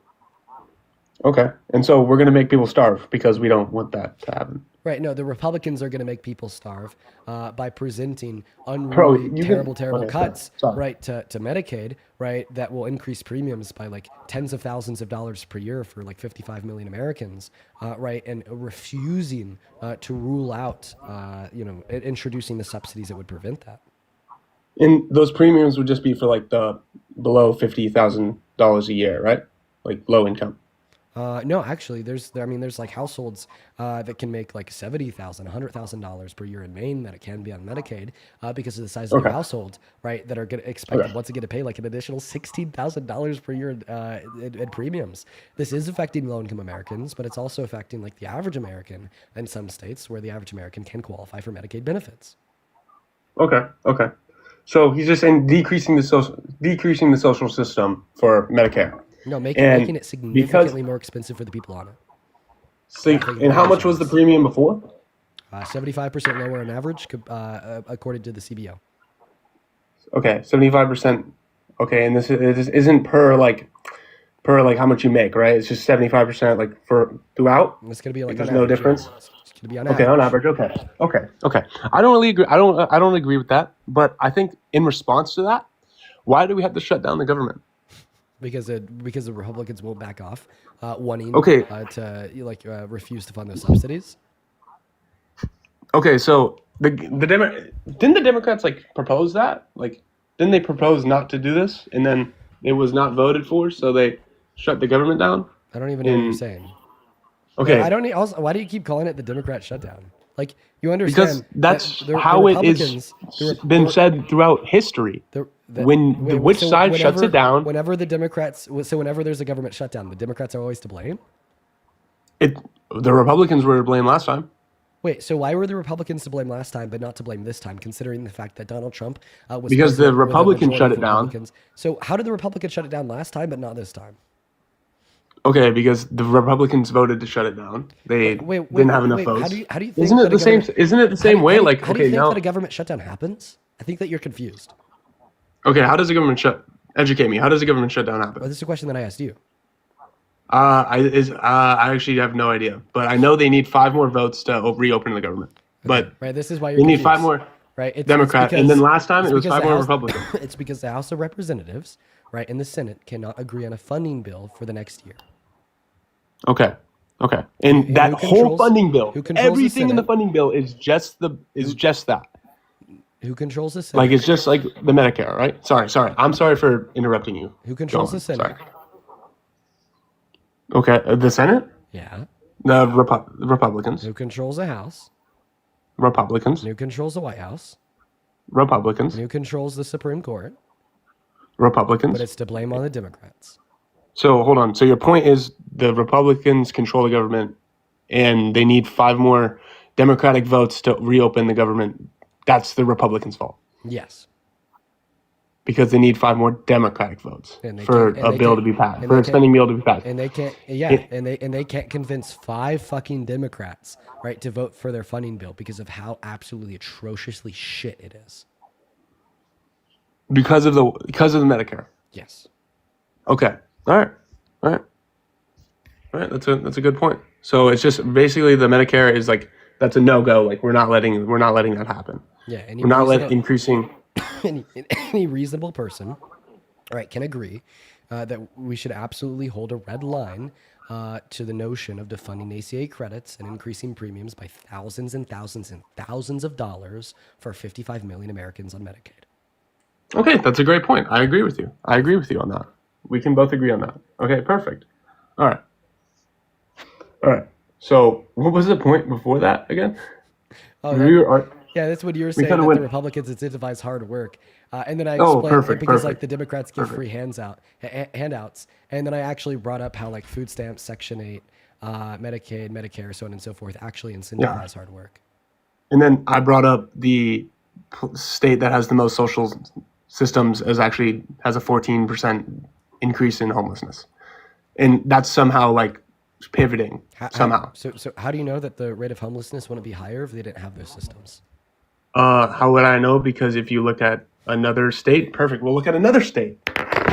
We'll look at another state that doesn't have these systems. We'll look at Texas.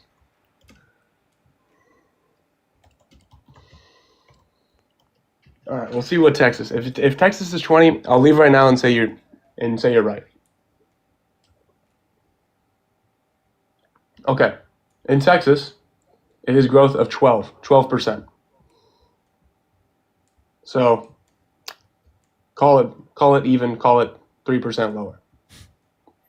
Is that 3% lower something we want to strive for? How do you know the reason why Texas is at a lower increase in their level of homelessness is because they don't have those social safety nets? Call it correlation, call it hard work. Have you ever heard of a correlation causation fallacy? Yeah, I have. All right. And that's what I just. Right. So you'd have to prove the causal relationship between the existence of social safety nets and a lower level of homelessness. Okay. Sorry, higher level of homelessness. All right. That's fair. Can you do That's a fair that? comment. Can I do that? Maybe with some more time to research. Do it. Maybe, but do it. Off the top of my head. Go do that research.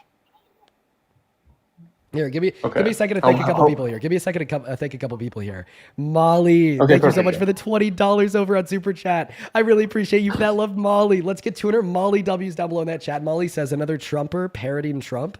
Oh yeah, unbelievable, Molly. I appreciate you so much for the $20. And then Scott, thank you so much for the $20 as well in Super Chat, who says, you poor dude, call it an early night tonight, buddy. You sound miserable. When you're feeling better, we'll still be here to cheer you on. Take this and get some soup. Dude. Scott, yeah, I do sound a little bit rough. I promise, it's just like a voice thing. I don't feel the best, but I definitely sound worse than I feel. Sound significantly worse than I feel.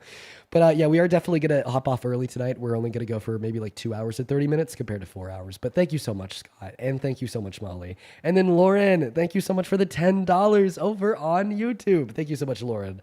While this guy's doing his research, we're gonna go to get another Trump supporter loaded up into the box right now. Unless you just like want to come back at a later date, it's up to you. Hold on, sorry. I'm doing a little bit more. Sorry. Yeah, do you want to do that research now, or do you want to just come back at a later date? I don't know. Maybe he's just doing that research now. We'll let him do whatever the hell he wants to. What's going on? Do you support Trump, Mo Queen? Hello. Hi. Oh my God, my hero. I appreciate you so much for the love. Thank you for your kindness. I'm going to go and assume that because you view me as your quote-unquote hero that you do not support Trump. But you're based. You take care now. Moving on to the next guest. And Mofi, thank you so much for the $10 over on Venmo. Thank you so much. Mofi with the $10 says, does this guy even realize how hard it is to get hired by companies that sponsor H-1B visas? Less than 1% of U.S. employers even sponsor them. And then even then you have to be exceptionally qualified to be chosen over a U.S. citizen. Yup. Right. And like, why do we want to deny entry to the labor force for like exceptionally qualified individuals? What's up, Henry? Do you support Trump? Henry. I do. I'm a hard right MAGA. Ew, gross. Yeah. Ew, super gross. How old are you? Yo, hello? Can you hear me? Yeah, I could hear you. How old are you?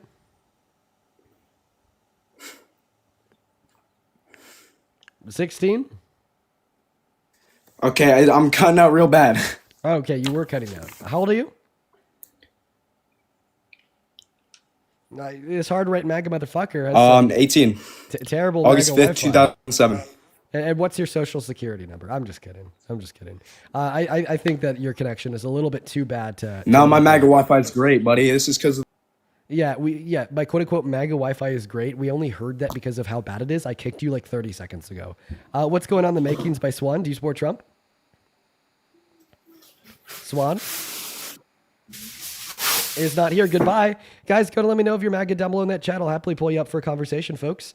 Back over to Venmo. Lisa, thank you so much for the $10 over on Venmo. Thank you, Lisa. And Lucy, thank you for the $20 on Venmo. Let's get 200 Lucy W's. Lucy says, keep doing what you're doing. Thank you so much, Lucy.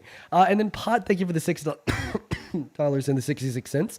Taylor, thank you so much for the $5. And Roberto, thank you so much for the $10. And Roberto, I just read your message. That is awesome, man. Thank you so much for killing it. Show some love to Roberto for the 10. And then Jenna, thank you for the $10 as well, who says, hope you feel better. Thank you, Jenna. And then Rachel, thank you for the $5 as well. What's up? Do you support Trump?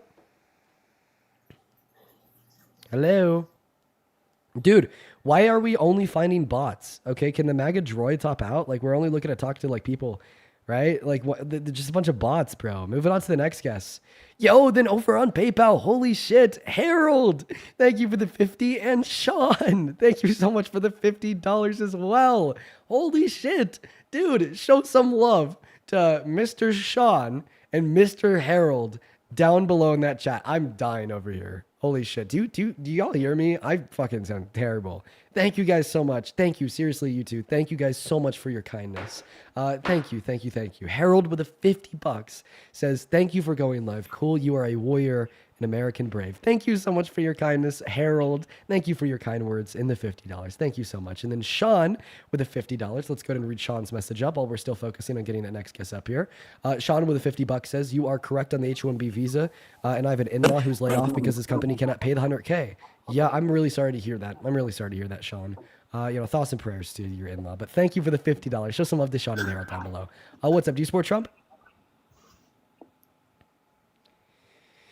Dude, okay, another bot. Okay, can the bots like stay the fuck out of the queue? Hey, I'm back. Okay, yeah, I've been trying to find a Trump supporter the whole time that you've been gone. All right, perfect. I'm sorry, I'm gonna kick you too. You have a good rest of your day though. We're gonna move on at this point. What's up? Do you support Trump? Brooke, is your plan here just not to talk at all? Again, that is Brooke's plan. No, super cool. All right, we're gonna go to get our next guest, John Radcliffe, up in here. Hey, John, do you consider yourself to be an American patriot? Eugene Carroll deserved it. Oh, wow. Yeah, somebody flying the Confederate flag saying that women deserve to get raped. Yeah. Why is that? I don't know. You don't know, so you typically go around saying that women deserve to get raped with like no reason at all?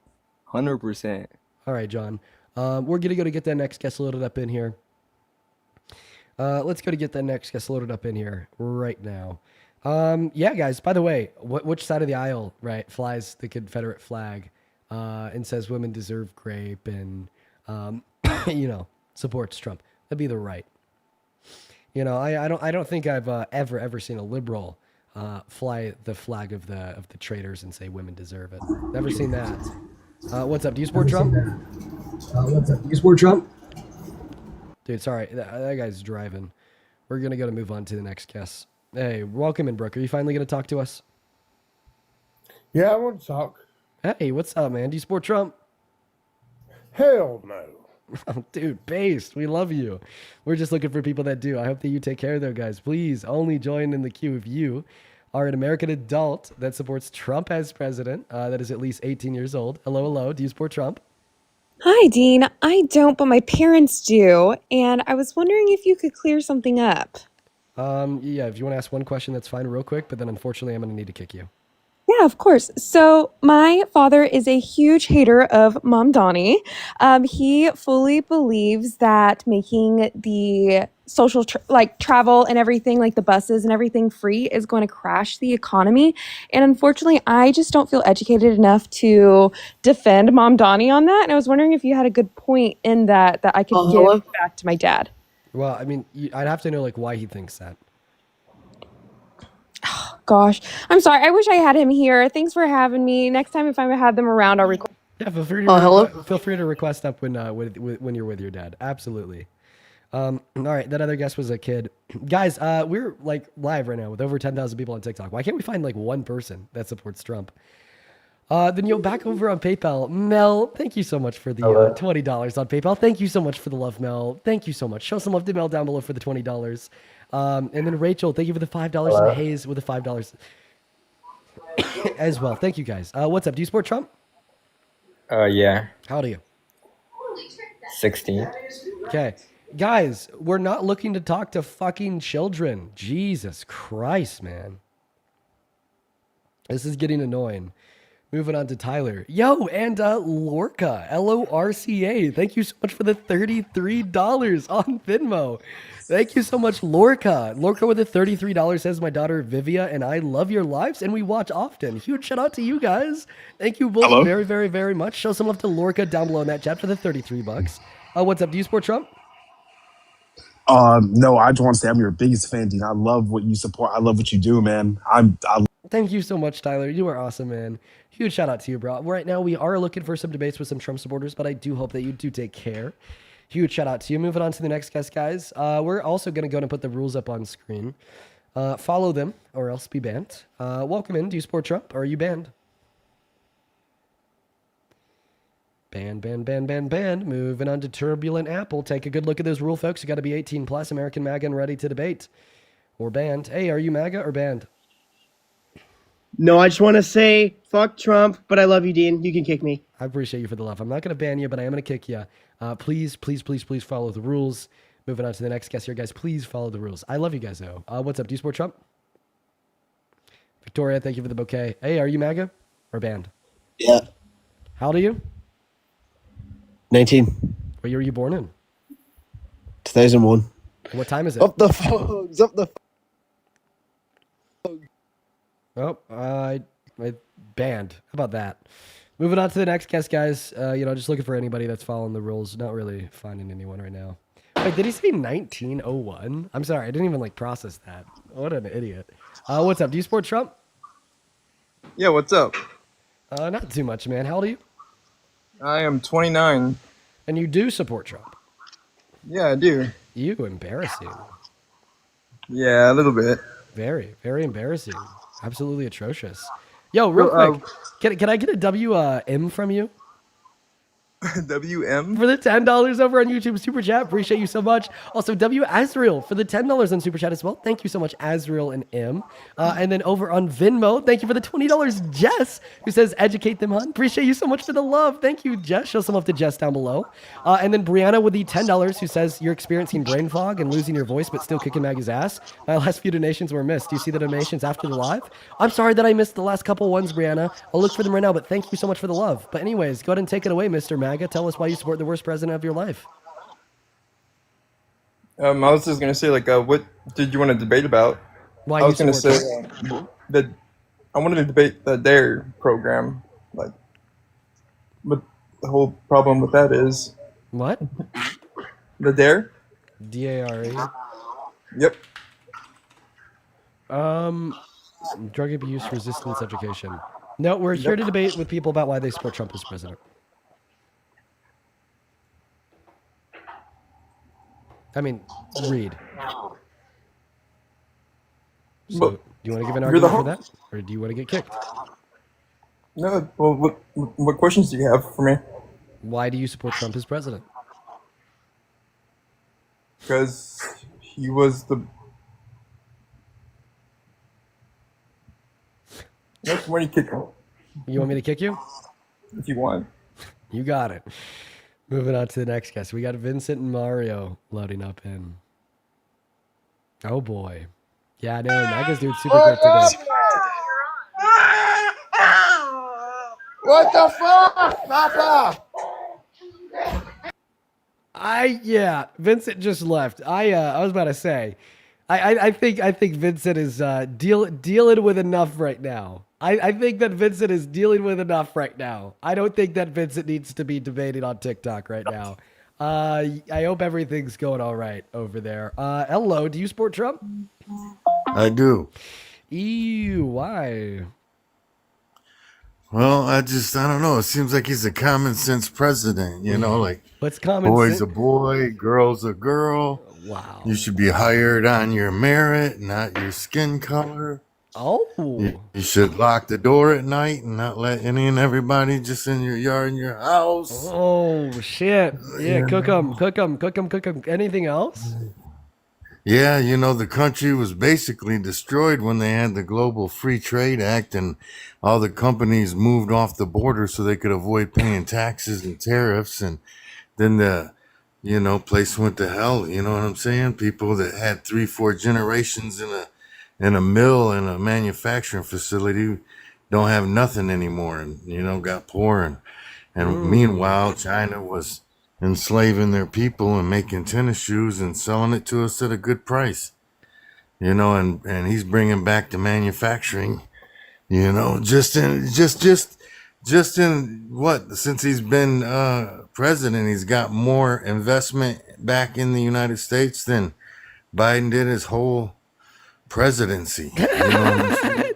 Oh shit, I can't even laugh.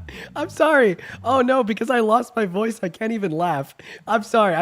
That's so fucking funny because of dude, I'm dying. I sounded like super weird right there. I'm sorry. I just had to laugh at that because that is like so fucking false. Oh my God. Did you just say that Trump has gotten more investment back into this country? Yeah, he's got people building. Compared to Biden was paying people to entirety, build. compared to the entirety of the Biden-Harris administration. Here, one second. Yeah. Let me pull something up here. I'm gonna call it owned.png. Perfect. Let's go ahead and switch that out for a picture over here and then throw it up on TikTok Live. Do you know what this is a graph of? No, let me tell you. No. Yeah, this would be investment into American manufacturing. All right, you could find this yourself by going on Google, typing in Fred investment into American manufacturing. Okay, and what you will see is that it was a booming, booming under the totality of the Biden-Harris administration. And the day Donald Trump won the election and walked into office, it has been going down. Yeah, I mean, common sense would tell you Biden was paying people to build chip manufacturing facilities, and other people are now paying their own money to build chip manufacturing facilities. There's something else I forgot to tell you about this graph, buddy, because I knew you'd make that response, and I just wanted to own you again, okay? Right? But that actually was private investment. I forgot to tell you that part, and I did so intentionally. I'm sorry. Right? The title of this graph on Fred's website is Real Private Fixed Investment into American Manufacturing. So this is not government subsidies.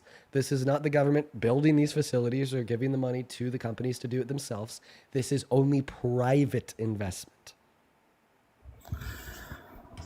Again, I just think common sense, I seen Biden on TV saying we're paying these people, we're giving these, because he was, subsidiaries for people to build, which is our money. Oh no, you're stuck on. And then repeat. Trump's on TV every other day, like, oh, this person's investing, this person's investing. Buddy, you got companies that have been building facilities in other countries that are now building facilities here, buddy. Like that's common sense. This is specifically private investment. I just explained this to you. You pulled up I know, you made that graph a half hour ago. Like that don't mean nothing to me. Like I said, that's why I gave you the dude. On the news. No. I'm so sorry. Data from the U.S. Economic Bureau that's ran by Donald Trump's own appointees, by the way, definitely trumps the common sense of a deluded 50-year-old. Cope harder. Woke is back. Woke is so back. We're gonna clear in the midterms because of this shit.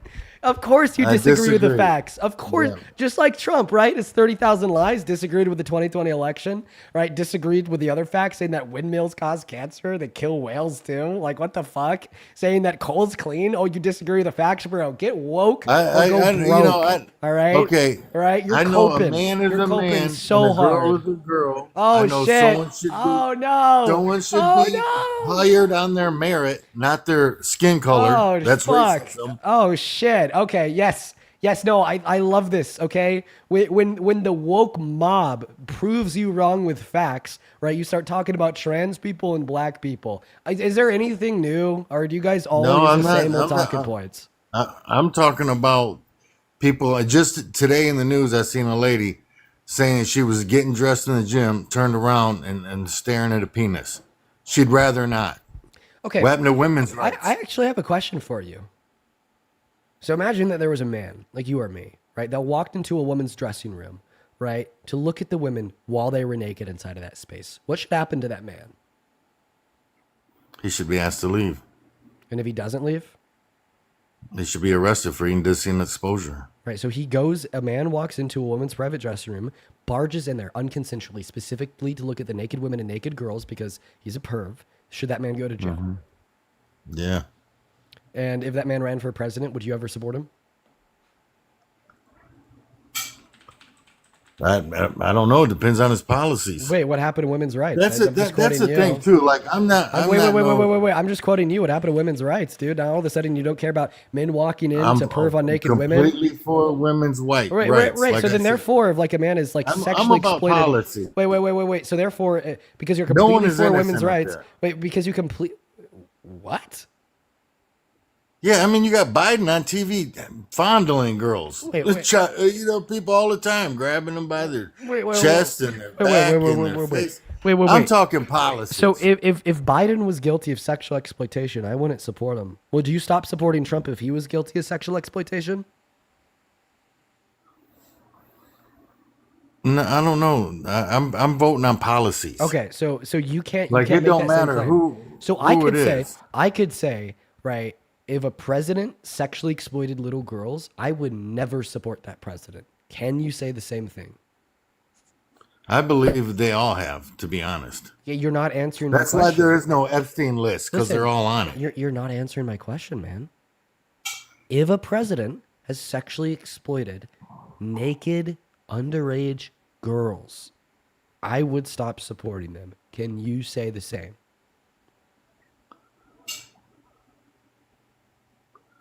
I mean, yeah. I mean, you would seem so, but again, like it's you're voting for the lesser evil. Is it a yes or a no? If that person was gonna save the world, it wouldn't matter. Oh, what if they're not gonna save the world? What if they're not? Yeah, then definitely not gonna fucking save the world? What if they're not gonna save the world? Then also, at like that point, I don't think that like a rapist is capable of saving the world. Yeah, I think we're like off topic. I was talking about why I supported Trump. I'm talking policies. I'm talking about a wall at the border. I'm talking about being hired for your merit, not your skin color.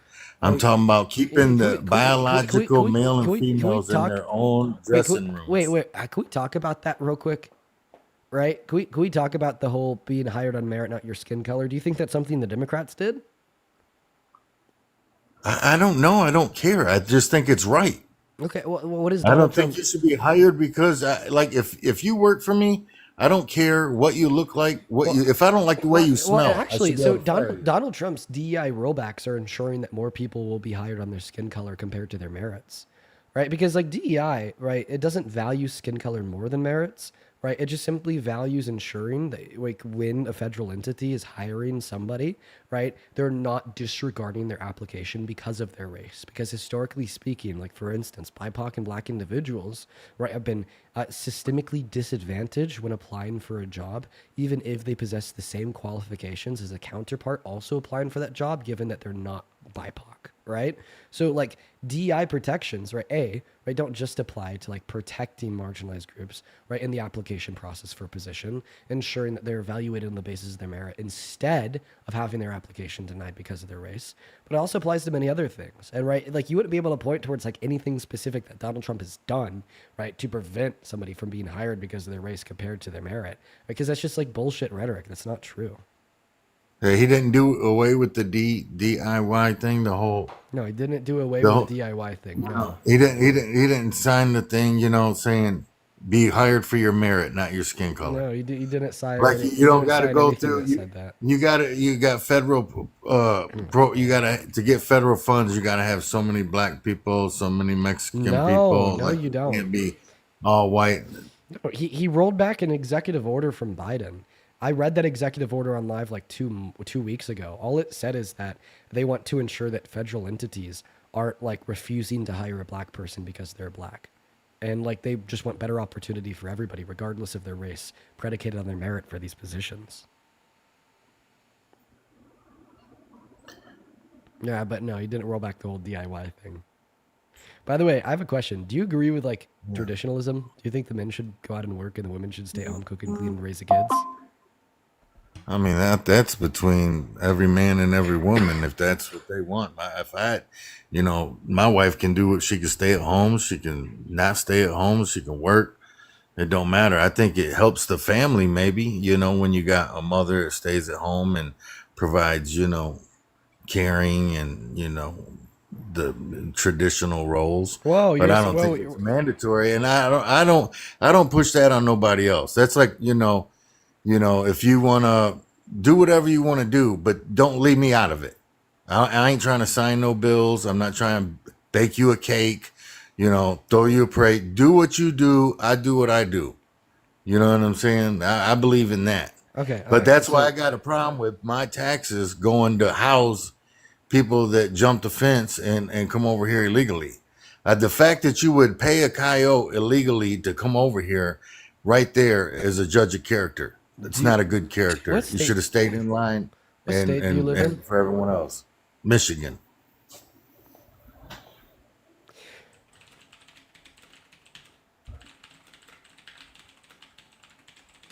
Give me 1 second.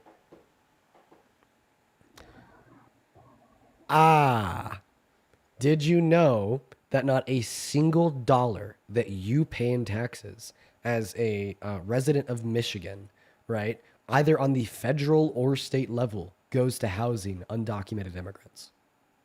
Yeah, I don't believe that. It is true. I pay federal taxes, federal money. Yeah, on the federal level. They were giving illegal immigrants green cards, green dot cards with $3,000 on them. That's bullshit. That was funneled through some nonprofit that was tax money. Do you know what the Personal Work Order and Responsibility Act is? No. Have you ever had an illegal immigrant break into your house? No, so I haven't had an undocumented immigrant break into my house. Have you? Okay. Yeah, you had one steal your job? I haven't had an undocumented immigrant take my job. We'll talk about that in a second. I want to go back to what I was saying. So you said that you didn't know what the Personal Work Order and Responsibility Act is. So that was a bill passed in 1996 that strictly prevents the federal government from being able to use federal funding, right, and to spend on welfare benefits for non-residents or non-citizens like undocumented immigrants. Okay, there's like 4 or 5 laws on the books that strictly limit and prevent the federal government from spending their money in those places, right? So that's why they give these nonprofits millions of dollars, and then the nonprofits go down there and hand out green dot cards. Okay, so you're saying that the federal government gave the money to nonprofits, and then nonprofits gave it to the undocumented immigrants. Okay, prove it. Yeah. I'm not. I didn't come with proof. I just come tell you why I support. Of course, you didn't come with proof because you're a member of a cult. No. I think Trump's weird. I don't totally agree with him at all as a person. Like personally, I think he's weird. Well, he's much more than weird. He's adjudicated rapist. All the policies.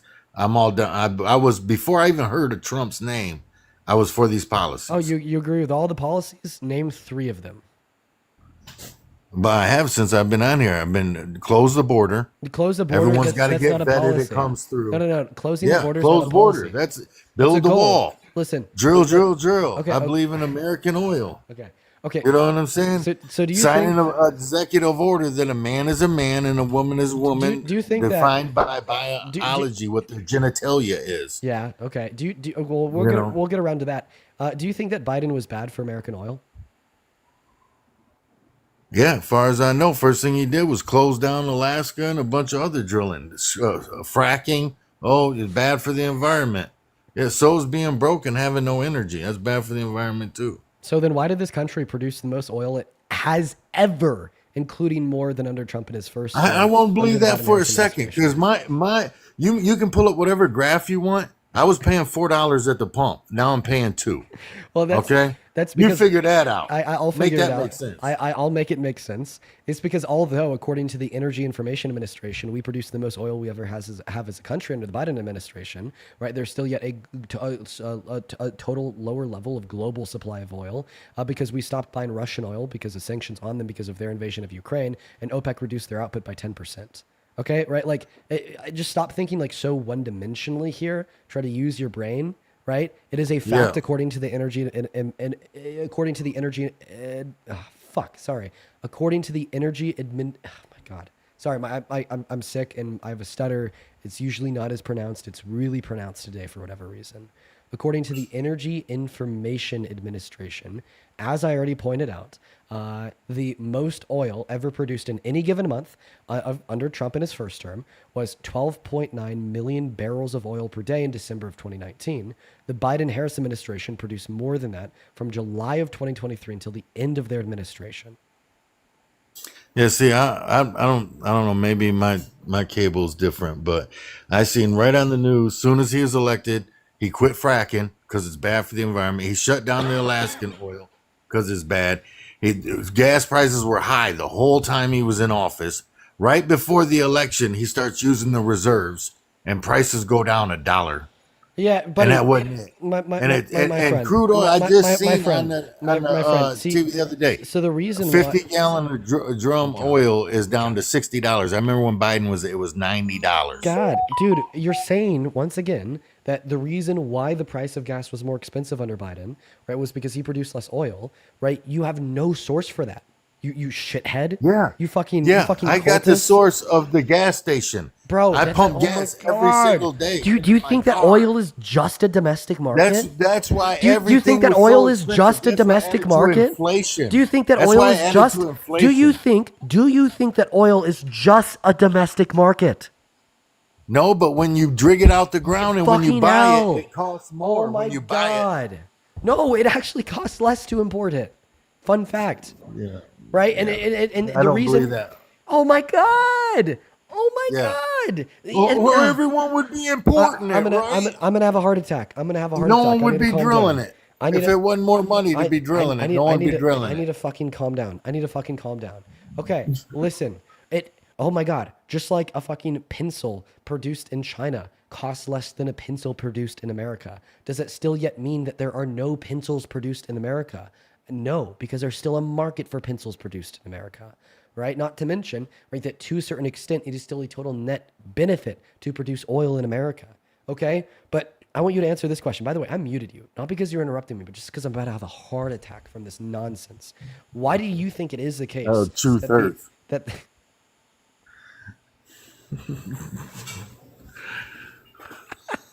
Oh my God.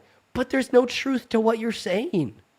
Why do you think I know. I paid less for gas for all 4 years. Why do you think in office? Why do you think? Okay. Why do you think that the Energy Information Administration has historically reported and is still reporting today under Trump's admin and Trump's leadership, right, that the most oil we've ever produced as a country was produced under Biden? Okay, just explain to me why I paid $4 a gallon the whole time he was in office, and now I'm paying $2. You can't explain that to me. I already have, and I will again. It's because there's a total lower global supply of oil. There's less oil, so it costs less now? The reason why it costs less now has had to do with a lot of crashes in the future markets because of his tariffs. Yeah, I don't see. I just don't believe that, because when Trump his first term, same thing. Soon as Biden got in office, soon as he got in office, so then bro, why does the EIA report that Biden oversaw the highest level of oil production in this country's history? Genuinely. Well, I think a lot of times, you know, what we go through when we argue as maybe Republicans and Democrats is just like the Tylenol thing. You can get Tylenol, and Tylenol can get 50 other people to write reports and do scientific studies that it bothers nobody. And then you can get a bunch of other people to write a bunch of reports and do a bunch of scientific studies that it does. Give me one person. You know, that's just like I can show you 10 bad black people, and I can show you 10 bad white people. Give me one person. Give me one person, one report, one study, right, that says that under That's what I'm Biden, telling we you, though, didn't bro. produce the I'm most going oil on ever. common sense, what I pay at the gas pump. So you don't have a fucking report, you liar. Yeah, my report. I report to you. I'm paying $2 a gallon. This guy's and an I idiot. paid $4 a gallon during Biden's administration. This guy's a goddamn idiot. Leave my life. Yeah, I'm an idiot because I know what I paid for in gas. No, because you're arguing that we produce less oil, right, when Biden was president, right? And your evidence is the fact that you paid more for gas, even though I've already re-explained 10 times here that oil is a global market. And the reason why you paid more for gas under Biden isn't because we weren't drilling more, but rather because the world was producing less for the various reasons I've already given you. Well, I think it was the administration. Okay, give evidence for that.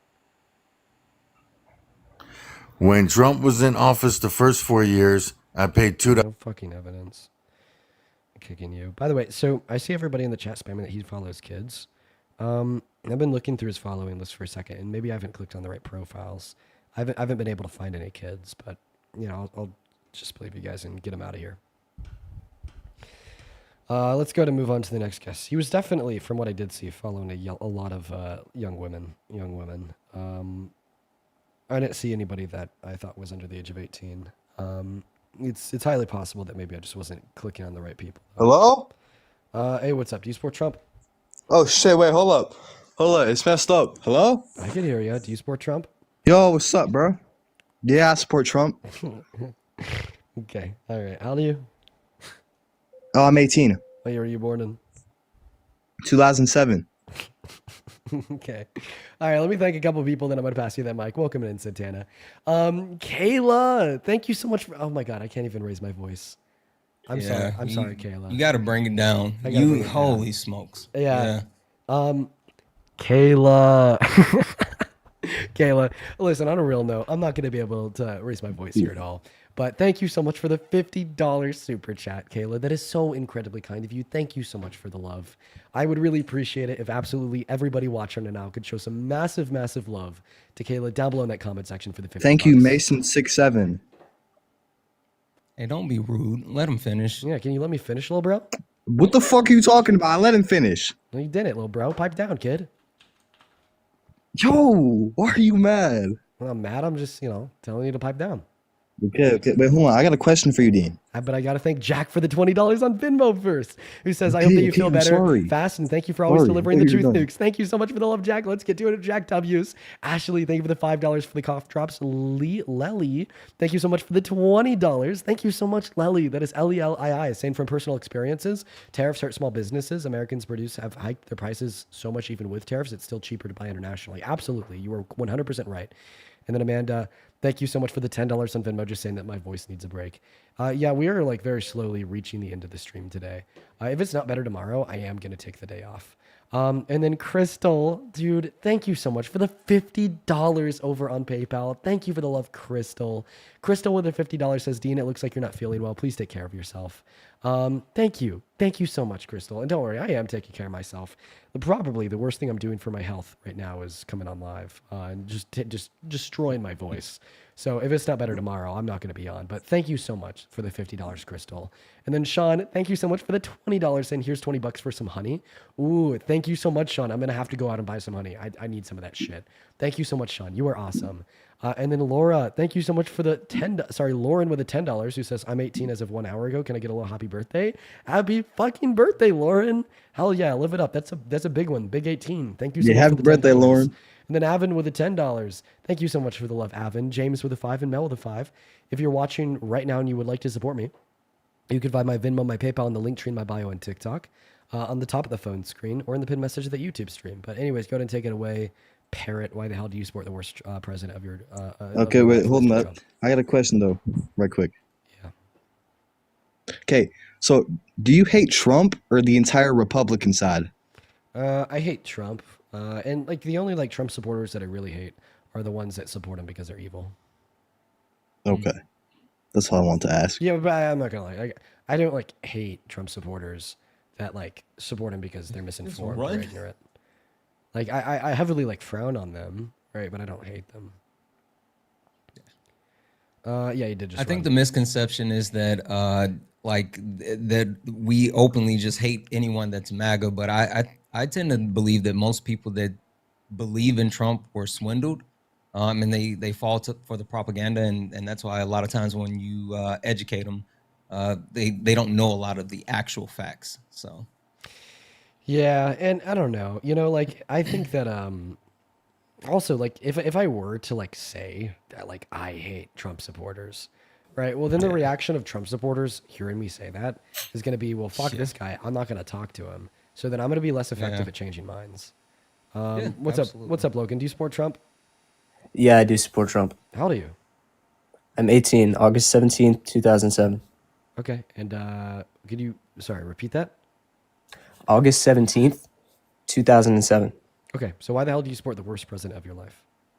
All right, I support Trump because he's talking about giving Charlie Kirk the $5 bill instead of Abraham Lincoln. You're trolling.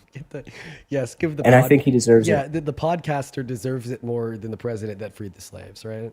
I think he does. You're fucking right? crazy, Logan. Why do you think he doesn't? But you're under the age of 18, dude. Fuck, you're insane, Logan. You're like actually insane. See, well, I strongly dislike people like that. What's up? Do you support Trump the Wise One? Oh, no. Based.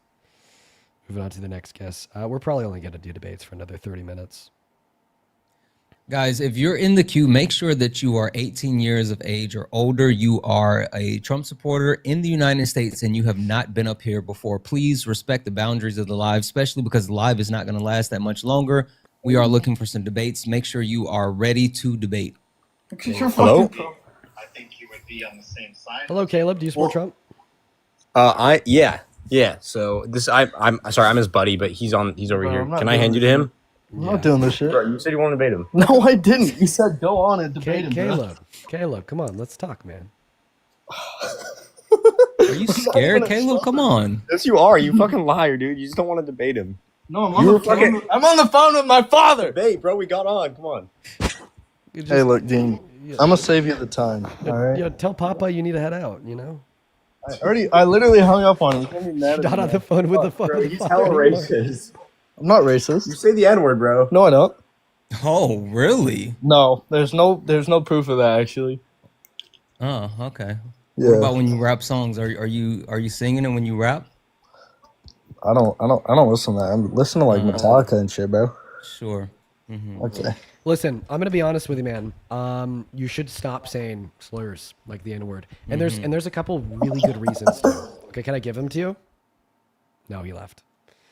Okay, I'm gonna quickly go over like a recap, like shortly, of why I just think like white people shouldn't say the N-word. The first reason is like it's obviously right, you know, the N-word is a word that was used to materially harm black people for generations and still is in many scenarios. It perpetuates systemic racism. You should not use the N-word.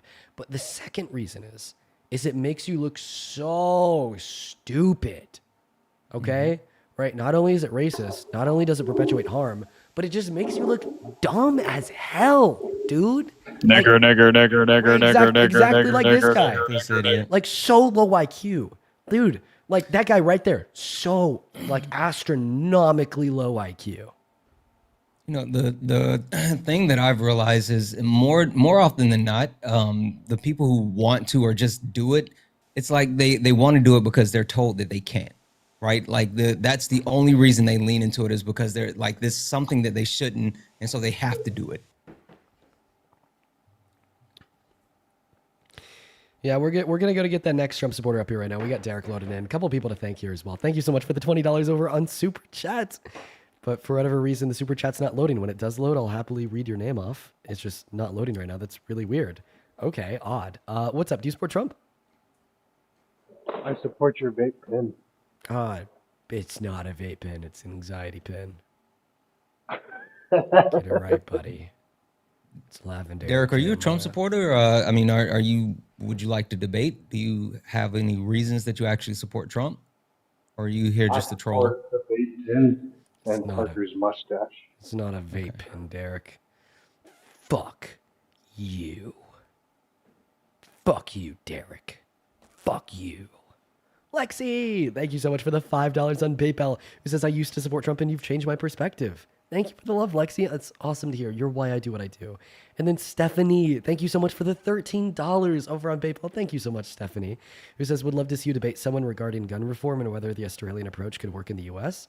I'll have to do that. I'm going to need to study the Australian approach a little bit more, but I've heard that you guys have it down pretty fucking good.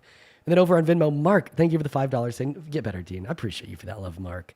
Scarlett, thank you for the $10 saying hot water and lemon and honey will help your throat feel a little bit better. So funny enough, my throat actually doesn't hurt. Like my throat doesn't hurt. My throat feels fine. It's just my vocal cords are like fucking fried. But see, and I text that to you. It'll coat your throat and it'll help so it won't dry out and so you won't sound that bad. You know, I actually have like I used to do it while I'm live. Yeah. I actually have some honey in the other room. Should I go grab it once we get the next Trump supporter up here? Yeah. Yeah. If you want, I can try to grab some people. I mean, I can bring them up. But hot water, lemon, and honey. All right, I'm just gonna go grab some fucking It helps. honey. Okay. What's up, Andy? Do you support Well, Trump? honey helps as well. Look like a spoon. Yeah. Do you support Trump, Andy? Banned. All right. While we're looking for the next Trump supporter, Ethan, thank you so much for the.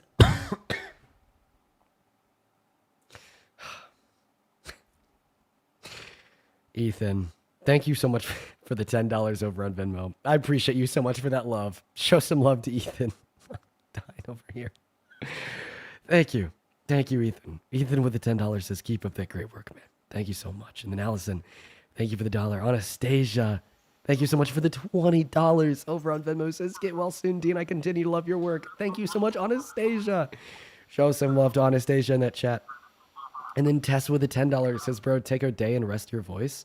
Yeah, if it's not feeling better by tomorrow, I'm not going to be live tomorrow. If I don't have my voice back by tomorrow, I'm not going to be here. What's up? Do you support Trump? Nigger. I'll definitely take that as a yes, but unfortunately, I'm going to fucking ban you. Unfortunate for you. Fortunate for everybody else. All right, we're going to go to get the next guest loaded up in the box right now. Tara, thank you for the $20 on Super Chat. He says, yes, honey, it's great for upper respiratory issues. It's antibacterial and there are a couple things that I can't even pronounce. Well, thank you for the love, Tessa, and thank you for the heads up. Yeah, we're just, still looking for the next guest. Guys, isn't that crazy that we could seriously have over 11,000 people hanging out in the stream with us for the day, and we struggle to find one goddamn person that supports Trump? I don't know. I think that's crazy. What's up? Hello. What's up, man? Do you support Trump? Yeah, I do. Yeah. How old are you? I'm 19. What time is it? For me, it's 5:25. In what state are you in? Washington. What's the capital of Washington? I fucking don't know. I forgot, honestly. Oh, come on now. I'm in Washington. I know the capital. Stop it. I know, bro. I like, how do you say it? I dropped out when I was like. I think that they're British. Yeah, and it's Olympia. Olympia. Fire. Fire. We're going to go to get that next guest loaded up in here. Yo, can if you're watching and you're a Trump supporter, could you just let me know if you're MAGA down below? Right? Fuck. What's up, Hunter? Do you support Trump? I mean, I just have a question, yes or no? Do you support Trump? Yes or no? Yeah. Well, Dean, weren't you the one dropping slurs? Holy shit, Yeah, bud. Can you answer the question? Yeah, when I was 14, I used the N-word. That's right. Then who are you to tell someone not to? Well, I mean, I actually think that I'm coming from a position of being 14, being stupid as fuck, using slurs, perpetuating that racism, right? Because I was socialized into believing that it wasn't wrong because I was unaware of the impact, right? To then growing the fuck up, okay, getting a brain in my head, right? Understanding the historical and societal impact of the usage of said words, right? Getting an education and holding myself accountable. What 14-year-old doesn't know what that means? Right? And then help educate others and push others to do better, right? Also, Hunter doesn't care. Yeah, Hunter, don't care. you legitimately don't care about anyone saying the N word. You don't care about racism. You just wanted to come up here for a gotcha. Hunter, tell me that you actually care about racism. Yeah. By the way, just to take the fuel off your fire, yes, it was wrong and racist for me to use the N word when I was 14 years old. No, I actually do care because the guy that I work with every day is of ethnic background. So so now you're tokenizing someone. Good story. Yeah. So you tokenizing the ethnic background of the person. Mute me? Sure. Why mute me? I'll be right back. I'm gonna go grab the honey. You like silencing people, I got it, right? Dean. Cool. Hey, question for you. What is race? What do you mean? What is race? What is? I never brought up race. You're the one bringing up race. But what? Yeah, you were talking about the N word, and you're pretending as I'm just talking about slurs in general. I never said that. Oh, okay. So you're just what you holy ground, a high horse? What's happening? Like, what's the point? I mean, if you actually care, then you would know what you're talking about, right? You would know the actual issue with the slurs and also the issue with the N-word, and you would at least know what race is, right? You would know these things. What do you mean? I think everybody knows the issues with slurs. Sure. So tell me what's the issue with slurs? It degrades people, and everybody's Is the that same. it? Everybody bleeds red. Yeah, and everyone's not the same, bud, and that's the problem. Everyone's not the same. You don't understand, and you also don't care Everybody's because you human. I don't know actually what you mean. Everyone's not the yeah, same. everyone might is not have the human. same Everyone's ethics and not the same. morals, So do you but when not it comes see color? down to it, everybody is the Sure. same. Do you not see color? Pardon? When I look Do at you someone? see color? Yeah. Do you see color? No, no. Okay. So yeah, you sitting here saying you don't see color completely invalidates the lived Why? experience. Because of I look at people them that as are just a not. person. I don't I'm care what color literally their answering your skin is. question. Would you like to hear? I don't care what color their skin is. I look at them Sure. as a Would you person. like to hear the answer?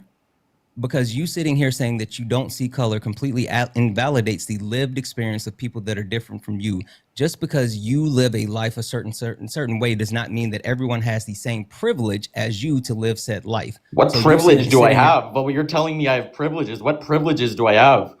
Are you white? Pardon? Are you white? No, I'm indigenous. You're indigenous. Okay. Are you connected? What do you mean by connected? Okay, so you're not indigenous.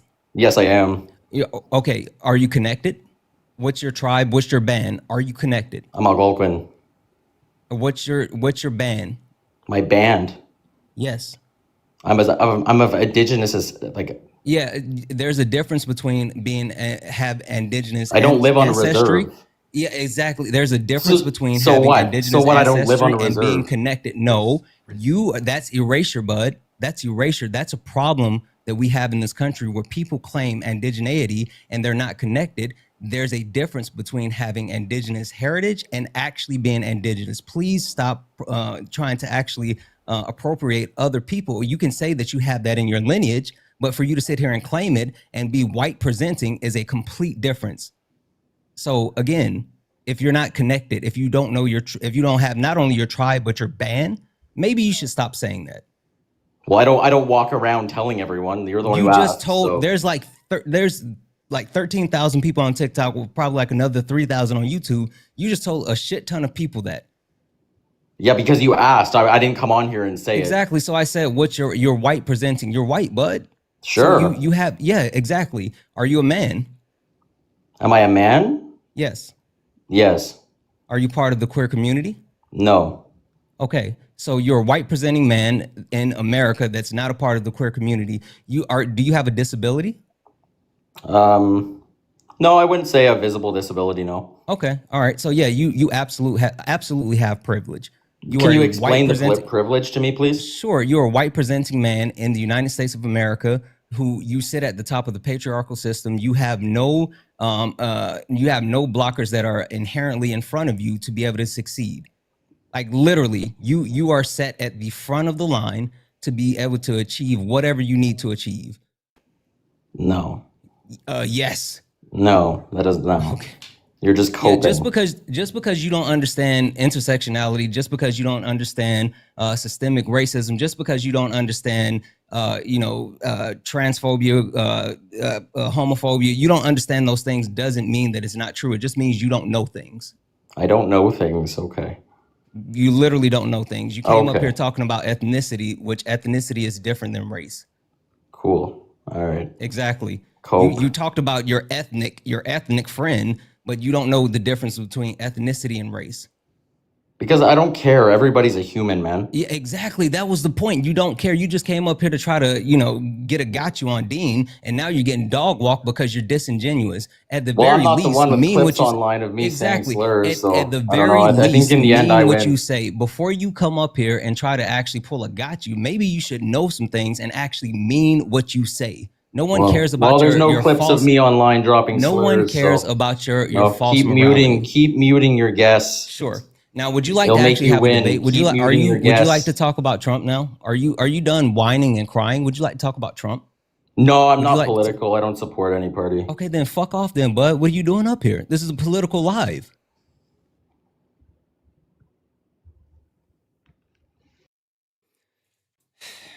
He left. I think I ate a little bit too much honey. I saw you. You were just like scooping it. Yeah, like it was ice cream. My stomach kind of hurts now. I was just so into the conversation. I was just, doing it kind of automatically, and now my stomach kind of hurts. Fuck. All right, we're going to go to get that next Trump supporter up here, folks. Everyone, just give us a second. Over on YouTube Super Chat, thank you so much for the $20, Pony. Appreciate you so much for the love. Thank you, thank you, thank you, thank you, thank you. I want to see 200 Pony W's down below in that chat, as well as Eli. Thank you so much for the 10. I appreciate y'all so very much. If you want to support me on Venmo or PayPal, you can find them on the top of the phone screen, in the link tree in my bio, or the pin message on that YouTube screen. What's going on, Andres? Do you support Trump? Yes, I do. Okay. And why is that? I think probably it's because I just agree with him on a lot more things. Like, like on what things? Border, right? Like the probably, refusing to feed 42 million American starving citizens, but then being forced to by a court, or taking the healthcare away from 10 million of them, overturning Roe v. Wade, which has now led to 60 pregnant victims of rape per day from being denied access to abortion in 10 of our 50 states. Or, like the adjudication that he raped Eugene Carroll, committed 34 felonies, hit on his own daughter, or sexually exploited young girls like his daughter, and Miss Teen USA. Yeah, I think, his abortion policies are probably another big thing why I support him. I'm very religious, so, I'm like anti-abortion, like all that stuff, but I share my religion's but you told us that you support his. You told us that you support his border policy. What does Leviticus 19:11 say? What's up? What does Leviticus 19:11 say? That says, "Come and let others into your land," or something like that, right? Something like that. That's actually 1933. It says, "When a foreigner resides you in your land, don't mistreat them. Or the foreigner residing among you must be treated as your native born. Love them as yourself, for you were once foreigners in Egypt. I'm the Lord your God." So not 11:33. So now that we've read this verse, let's go and compare that to what Donald Trump is doing with this mass deportation, right? Don't you think that Donald Trump is like treating undocumented immigrants very unfairly and differently than citizens when he's like saying that they've all escaped mental asylums and prisons, even though they're 2.5 times less likely to commit violent crimes in American soil, or subjugating them to like human and constitutional rights violations by like rounding them up and deporting them without due process to a center for terrorists in El Salvador, then having them beaten and starved, or trying to take their constitutional rights away, such as he did with EO number 14160's first day in office when he tried to repeal the birthright to citizenship for any child born to undocumented immigrants on American soil? Yeah, so I've seen some like crazy things that are happening. Like they come into places and they just like take people, but like then Trump comes out and says that most of these people are like criminals and violent. But like I'm not sure how true that is. If you think it's okay to like mistreat like violent criminals, then why do you support a violent criminal as a president of America? What has he done that's violent? He raped Eugene Carroll and sexually exploited naked little girls and naked women at Miss Teen USA and Miss USA. All right, you got me there. Yeah. Okay. Yeah, you got me there. Sure did. Here, let me thank just a couple people real quick, then I'll pass the mic back to you. Paris, thank you for the $3 over on PayPal. Thank you so much. Caitlin with the $10. Appreciate you so much for the love, Caitlin. Daniela with the $10. Thank you so much, Daniela and Caitlin. Hector with the 5. Laura with the 5. And Larry, thank you so much for the $50. Oh my God, listen to me. I sound insane. Thank you for the $50 over on PayPal. Thank you so much for the love, Larry. Show some fucking love to Larry down below in that comment section, literally right now for the $50. Let's get 500 Larry W's. Larry says, fighting martial law. Thank you so much for the love, Larry. Huge shout out to Larry down below, as well as I'd love to show some massive, a big ol' thank you to Valerie for the $20 on Venmo, who says thank you for all that you do, changing minds one at a time. Thank you so much, Valerie. Tom with the $13. Thank you so much for the love, Tom. And then Christiane, that is CHRISTIAANNE, with a $50 on Venmo, and William with a $50 too. Thank you so much, Christiane and William. Christiane says, take a break and save your voice. It'll only get worse if you don't rest it. And then William says, I voted for Trump, but I wanted to apologize for all these other idiots. Some people can be ignorant. I'd love to come up and talk to you, but I'm also sick and have no voice. William, you should join the live if you're telling me that like you're still a Trump supporter. But anyways, I appreciate you both for the $50, seriously. And Christiane, thank you so much as well. Yeah, I do need to rest my voice. If it's not doing better by tomorrow before the stream, then I am going to take the day off. And then Rebecca, thank you for the $15 on Venmo, who says, for my daughter Anna. Well, thank you so much, Rebecca and Anna. That is so very kind of you both. And then Alyssa, thank you for the $5 on Venmo, and Jocelyn with the $5 as well. Santana, you got your hand up. Go ahead. Yeah, just a couple real quick. Scott, thank you so much for the 20. David, thank you so much for the 20 as well. Lauren, thank you for the 20. Crystal, thank you so much for the 25. You're freaking awesome. Christina, thank you so much for the 10. You know we're gonna cook them every time. And Nicole, thank you so much for the 20. That's my go-to line. All right, so anything else, Gus, insofar as why you support Trump as president? Is abortion policies also like I was talking about? I'm very pro-life. Is that because of your religion? Yes. What branch of Christianity are you? I am an LDS, Latter-day Saint. Wow. Okay.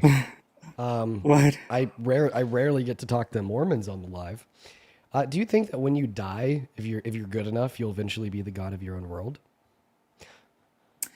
Not necessarily. I mean, there is some controversy. Like people will like demean our religion because think that we believe that once we die and everything is over, that we'll rule over. And by the way, create our own world. Yeah, you're also like not even a Christian. Like Mormons aren't Christians because you guys are very heretical and deny the Trinity and the Nicene Creed. Yeah, we believe in an open canon, so we believe that there's still like things that can be added, and Well, things. Well, I understand that you believe that things can be added. Like that's not necessarily contradictory to the scripture. But what is contradictory to the scriptures are things that you have added. Sorry, what was that? What is contradictory is the things that you have added, like the denial of the Trinity. But regardless of that, do you guys believe that some sins are worse than others? Yes, I actually I go to BYU Idaho. It's a university here in Idaho, and we were talking about this in one of my classes. Yeah, generally speaking, the worst sin is like child neglecting, or like or just neglecting your child, sexually abusing them. Yeah. Okay. So, or anything like that. you believe in that? Listen, I'm gonna have to find another way to go about this. What I'd say is that you shouldn't force everybody else to attempt to conform to your religious values, especially considering how like crazy your religion is, how unfounded and unlikely it is to be true. Right? You're basically telling me, right, that a couple hundred years ago, some crazy dude looked at golden tablets threw a hat and a rock across the room, translated some words, and because of that, right, all of a sudden now you think that women and girls should be denied access to abortion. I actually think I still think like it's morally wrong. Like, I think all life is valuable. I think that life begins at conception, and I think that it should all be protected because like, what are the chances that that child is going to go on and do something good for us? For humanity. What are the chances that they're going to go on to be Hitler? Do point out. Yeah, but like you gotta take that chance because like, what if he ends up doing good? It's like, well, be good, so if my dad pulled out, would I be here today? Like 50-50, I would say, because the polling method is not very. No, effective. yeah, that's probably what you learned at BYU. What's more effective? What do they fucking call it? What do you do when you shake the bed frame? Soaking. Yeah, Yep, they do soaking. Is soaking more effective? And they have sex sheets, but that's a thing. Oh no, sex pajamas. Yeah, I'm getting off topic. Sorry. Listen, so assuming that if my dad pulled out, right, I wouldn't be here today, right? Does that mean that if my dad were to have pulled out, that would have been the elimination of the chance of like his future potential child doing good?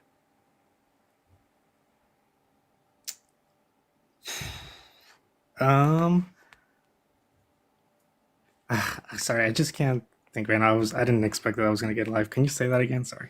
Well, you said that abortion is wrong because it eliminates the future potential of like this child doing good, right? But like if my dad pulled out, right, and conception didn't occur because of that, pregnancy didn't occur because of that, childbirth didn't occur because of that, my life didn't occur because of that, then that would have been eliminating the future potential chance for a future potential child to do good.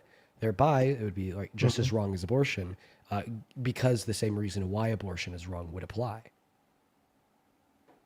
Okay, I see what you're saying. I don't really know how to respond to that. I've never really been hit with that. Yeah, you got me again. You got me there again. Dude, we're cooking. I'm like sick as hell. Got some brain fog going on. Can barely speak, and we're still cooking. Go ahead, Santana. I kind of don't feel like doing mine now because like he voted on it. Question for you. How do you feel about the current government shutdown and SNAP benefits being denied? I'm gonna be honest. My feed is very Fox dominated, so it's been a bunch of. All I know about it is that it's the longest government shutdown. Right, in the but how do history you of feel people. about like the SNAP benefits not being distributed to 42 million Americans? Do you think that that's a good thing? That's That's a like bad. that's for like food, right? SNAP Yep. benefits. That's Mhm. food, right? So I feel this is gonna sound crazy, but I feel like wouldn't the solution just be for these people to just get a job and just Okay, cool. require SNAP What about benefits? healthcare? Do you think like what about like the people that are gonna lose access to the Affordable Care Act, Obamacare, right? They're trying to get certain people off Obamacare. How do you feel about that? I have mixed feelings because I think for the longest time when my parents and I moved to the United States, we had Obamacare. So I don't know how I feel about people losing Obamacare because we were on it. So I kind of have mixed feelings about it. Okay. Do you think you said you go to BYU? Do you think everyone should be able to attend college for free? I do believe everybody should have a right to like get their education, and just seek a higher level of education. But I don't believe that like the government should like pay for our education. Like I have to work hard to come here. Like, Cool. So, question for you: if you're pro, quote unquote, pro life, right? Why wouldn't you actually support all those social safety nets that makes it easier for people to actually want to have kids, right? Like improving when it comes to providing food security, improving like access to healthcare, improving access to education, like making life more affordable. If you truly wanted people to not have abortions and to actually seek a life where they, are fruitful and multiply, why wouldn't you want to remove every single blocker out of their way and allow them to actually do so? Like, why are you advocating against that? Yeah, like when Jesus was giving his Sermon on the Mount, but he asked them if they had a job before he gave them the bread and the fish. Exactly. Before you get this fish sandwich, I need to see your paycheck stub. Like, what are we doing? so you're saying that why shouldn't I support like all of these benefits that will make people's lives easier if I am pro-life? That's what you're saying, Right. basically? What I'm saying and generate like better economic outcomes. By the way, exactly. Your positions are diametrically opposed. Like you're arguing against yourself. That doesn't make sense. You're not pro-life. You're pro-forced birth, which sucks even more.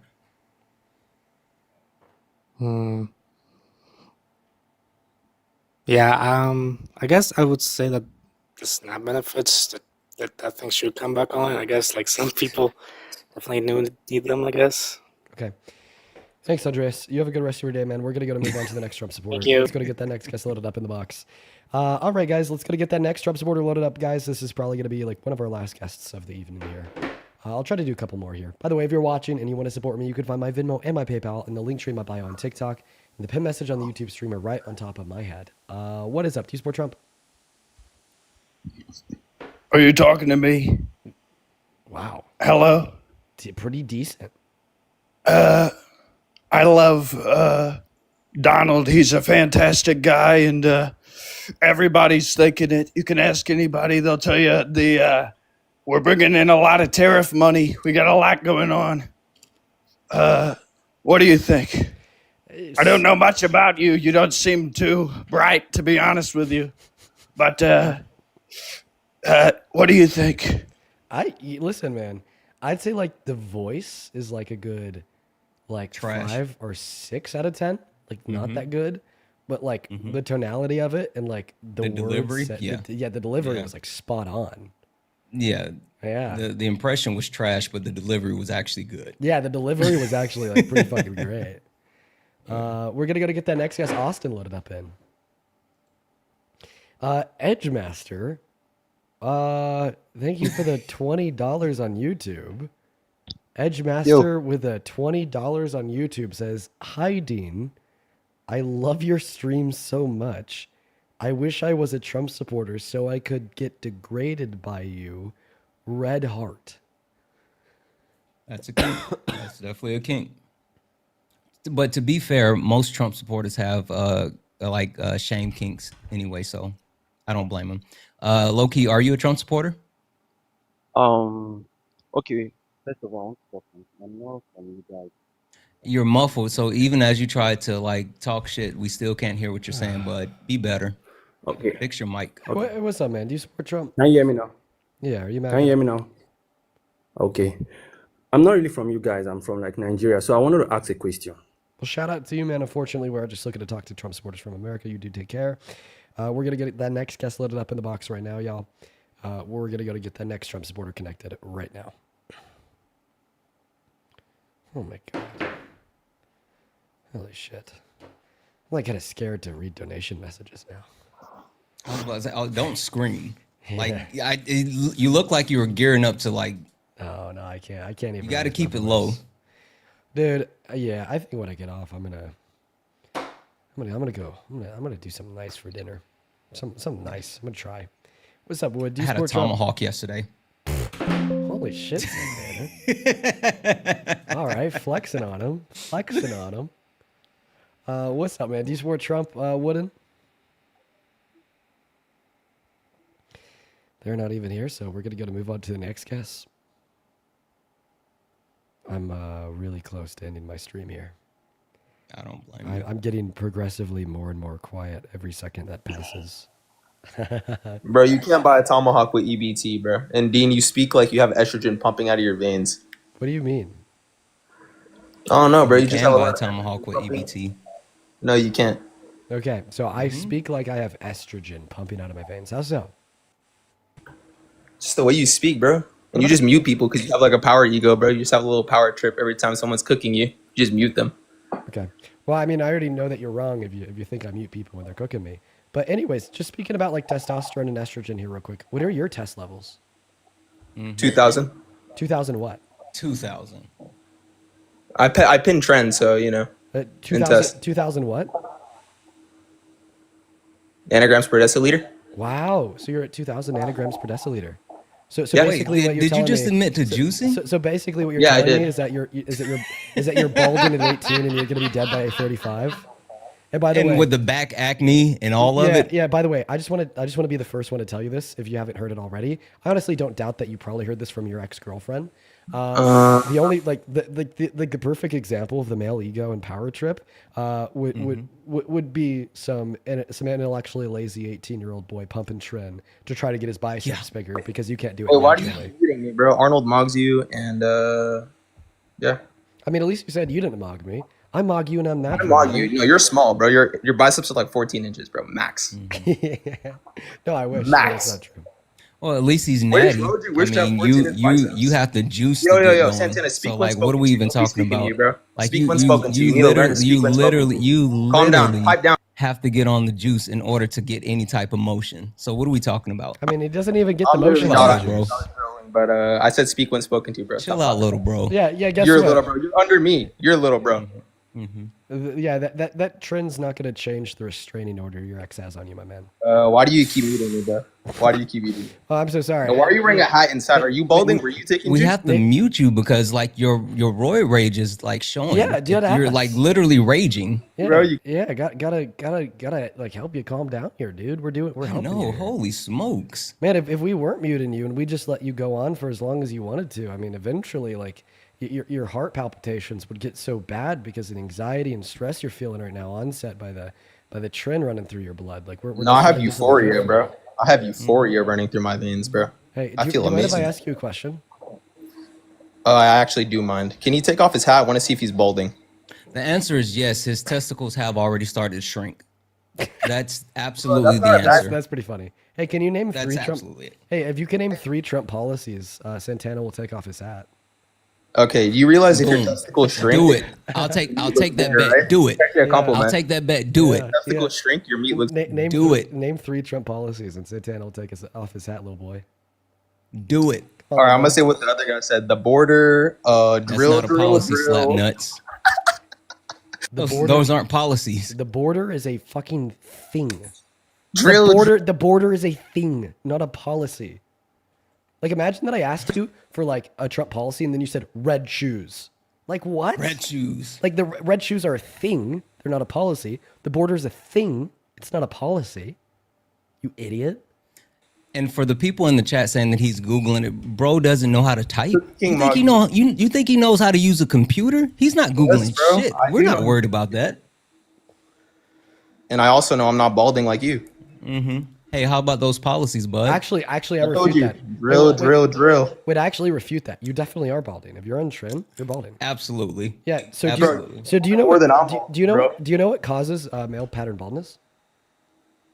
Nah, I don't. Because High it's- testosterone levels. Well, it's high DHT levels on your scalp, and Okay. DHT levels in your scalp, right, fluctuate predicated on, like, generally speaking, in association to your overall test levels, right? So like when you pump your fucking, your veins full of trin because you have like a lot of issues and you want to make yourself look better. Which, by the way, man, like I've actually been there a lot myself. Like steroids are never the answer, and like I know that like I'm flaming you right now. That wasn't supposed to be flame. That was like actually like real. Like steroids aren't the answer, bro.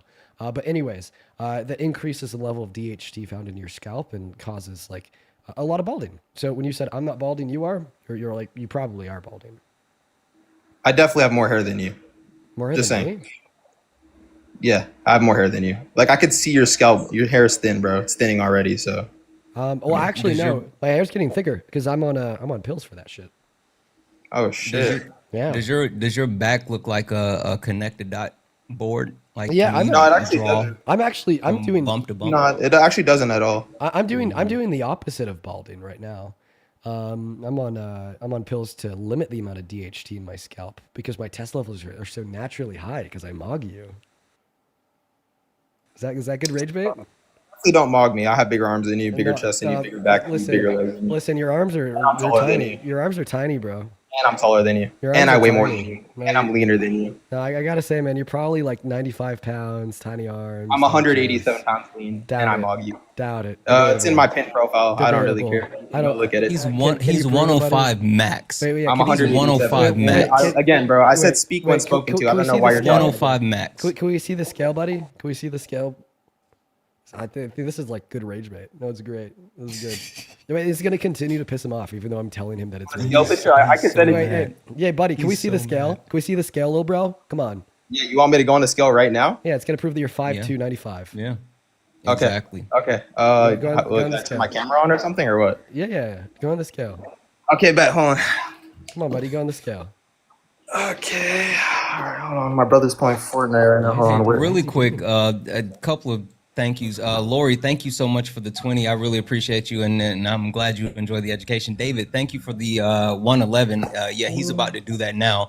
And massive fucking W's, right, massive W's for Stephanie how for do the I flip the $100 camera, bro? donation. Stephanie said you deserve more recognition. Stephanie, thank you so much for the $100. That's fucking Right, wild. step on the I really scale. appreciate you. Thank you, Stephanie. 191. Yeah, buddy. Take your thumb off it, kid. Exactly. Oh, What did, stand did- on it again. Yeah, Okay. wait, no. what do you, We can is see the- someone pushing down on Yeah, him? can you take the backpack off? There's nobody on here. Can Just you me. can you take the backpack off, buddy? Easy cope. Easy Wait, cope. also, I told you to get on the scale and you did. Good boy.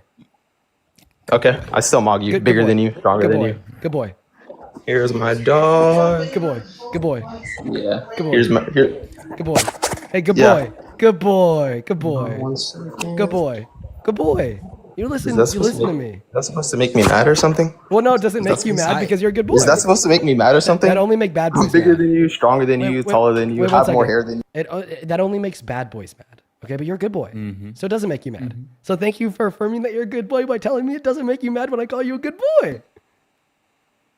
Are you triggered? Do you need your anxiety pen or whatever you call it? No, man, I'm doing all right. Is No, this man. projection? I have a voice crack. You know, Dean, I would like to see his clavicles.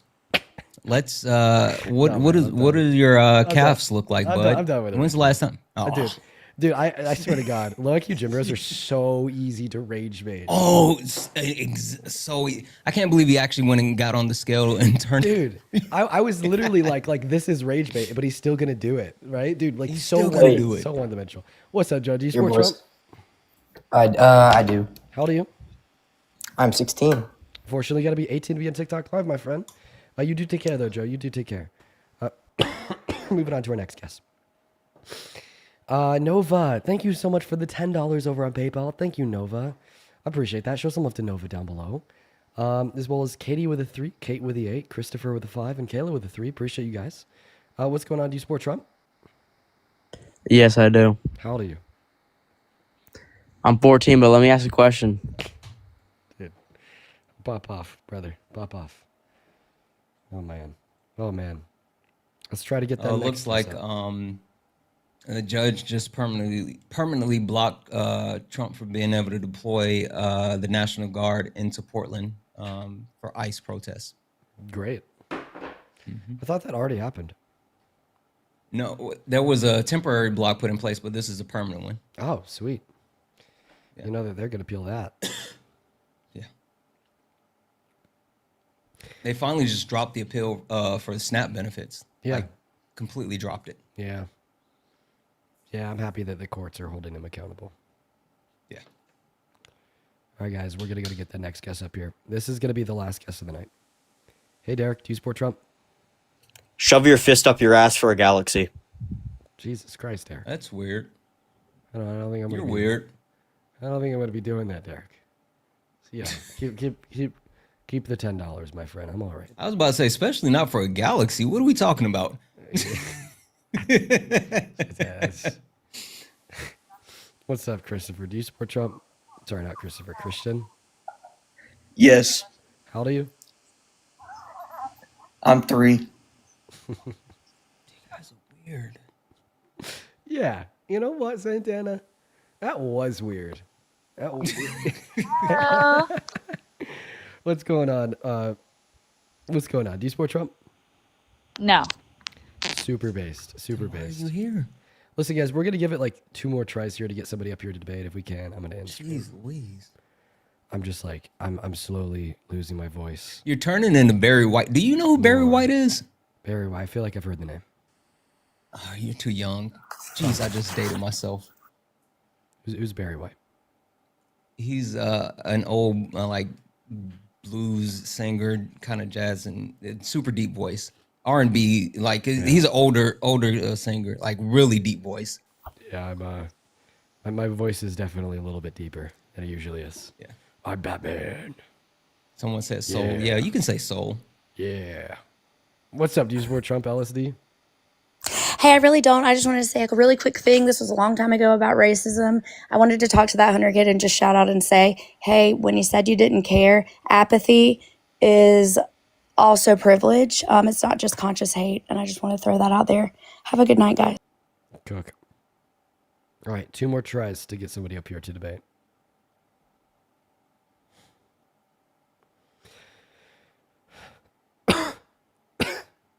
Oh my God. What's up, Michael? Do you support Trump? We need a war, GB. We need a war, GB. We need it. We need one. Please, Dean. Please, Dean Withers. Need We what? need a war, GB. A war GB? I don't know Damn. what that is, but then he tried to run. He was so dedicated to what he was He really. was. Well, He said your whole name. yeah, nobody.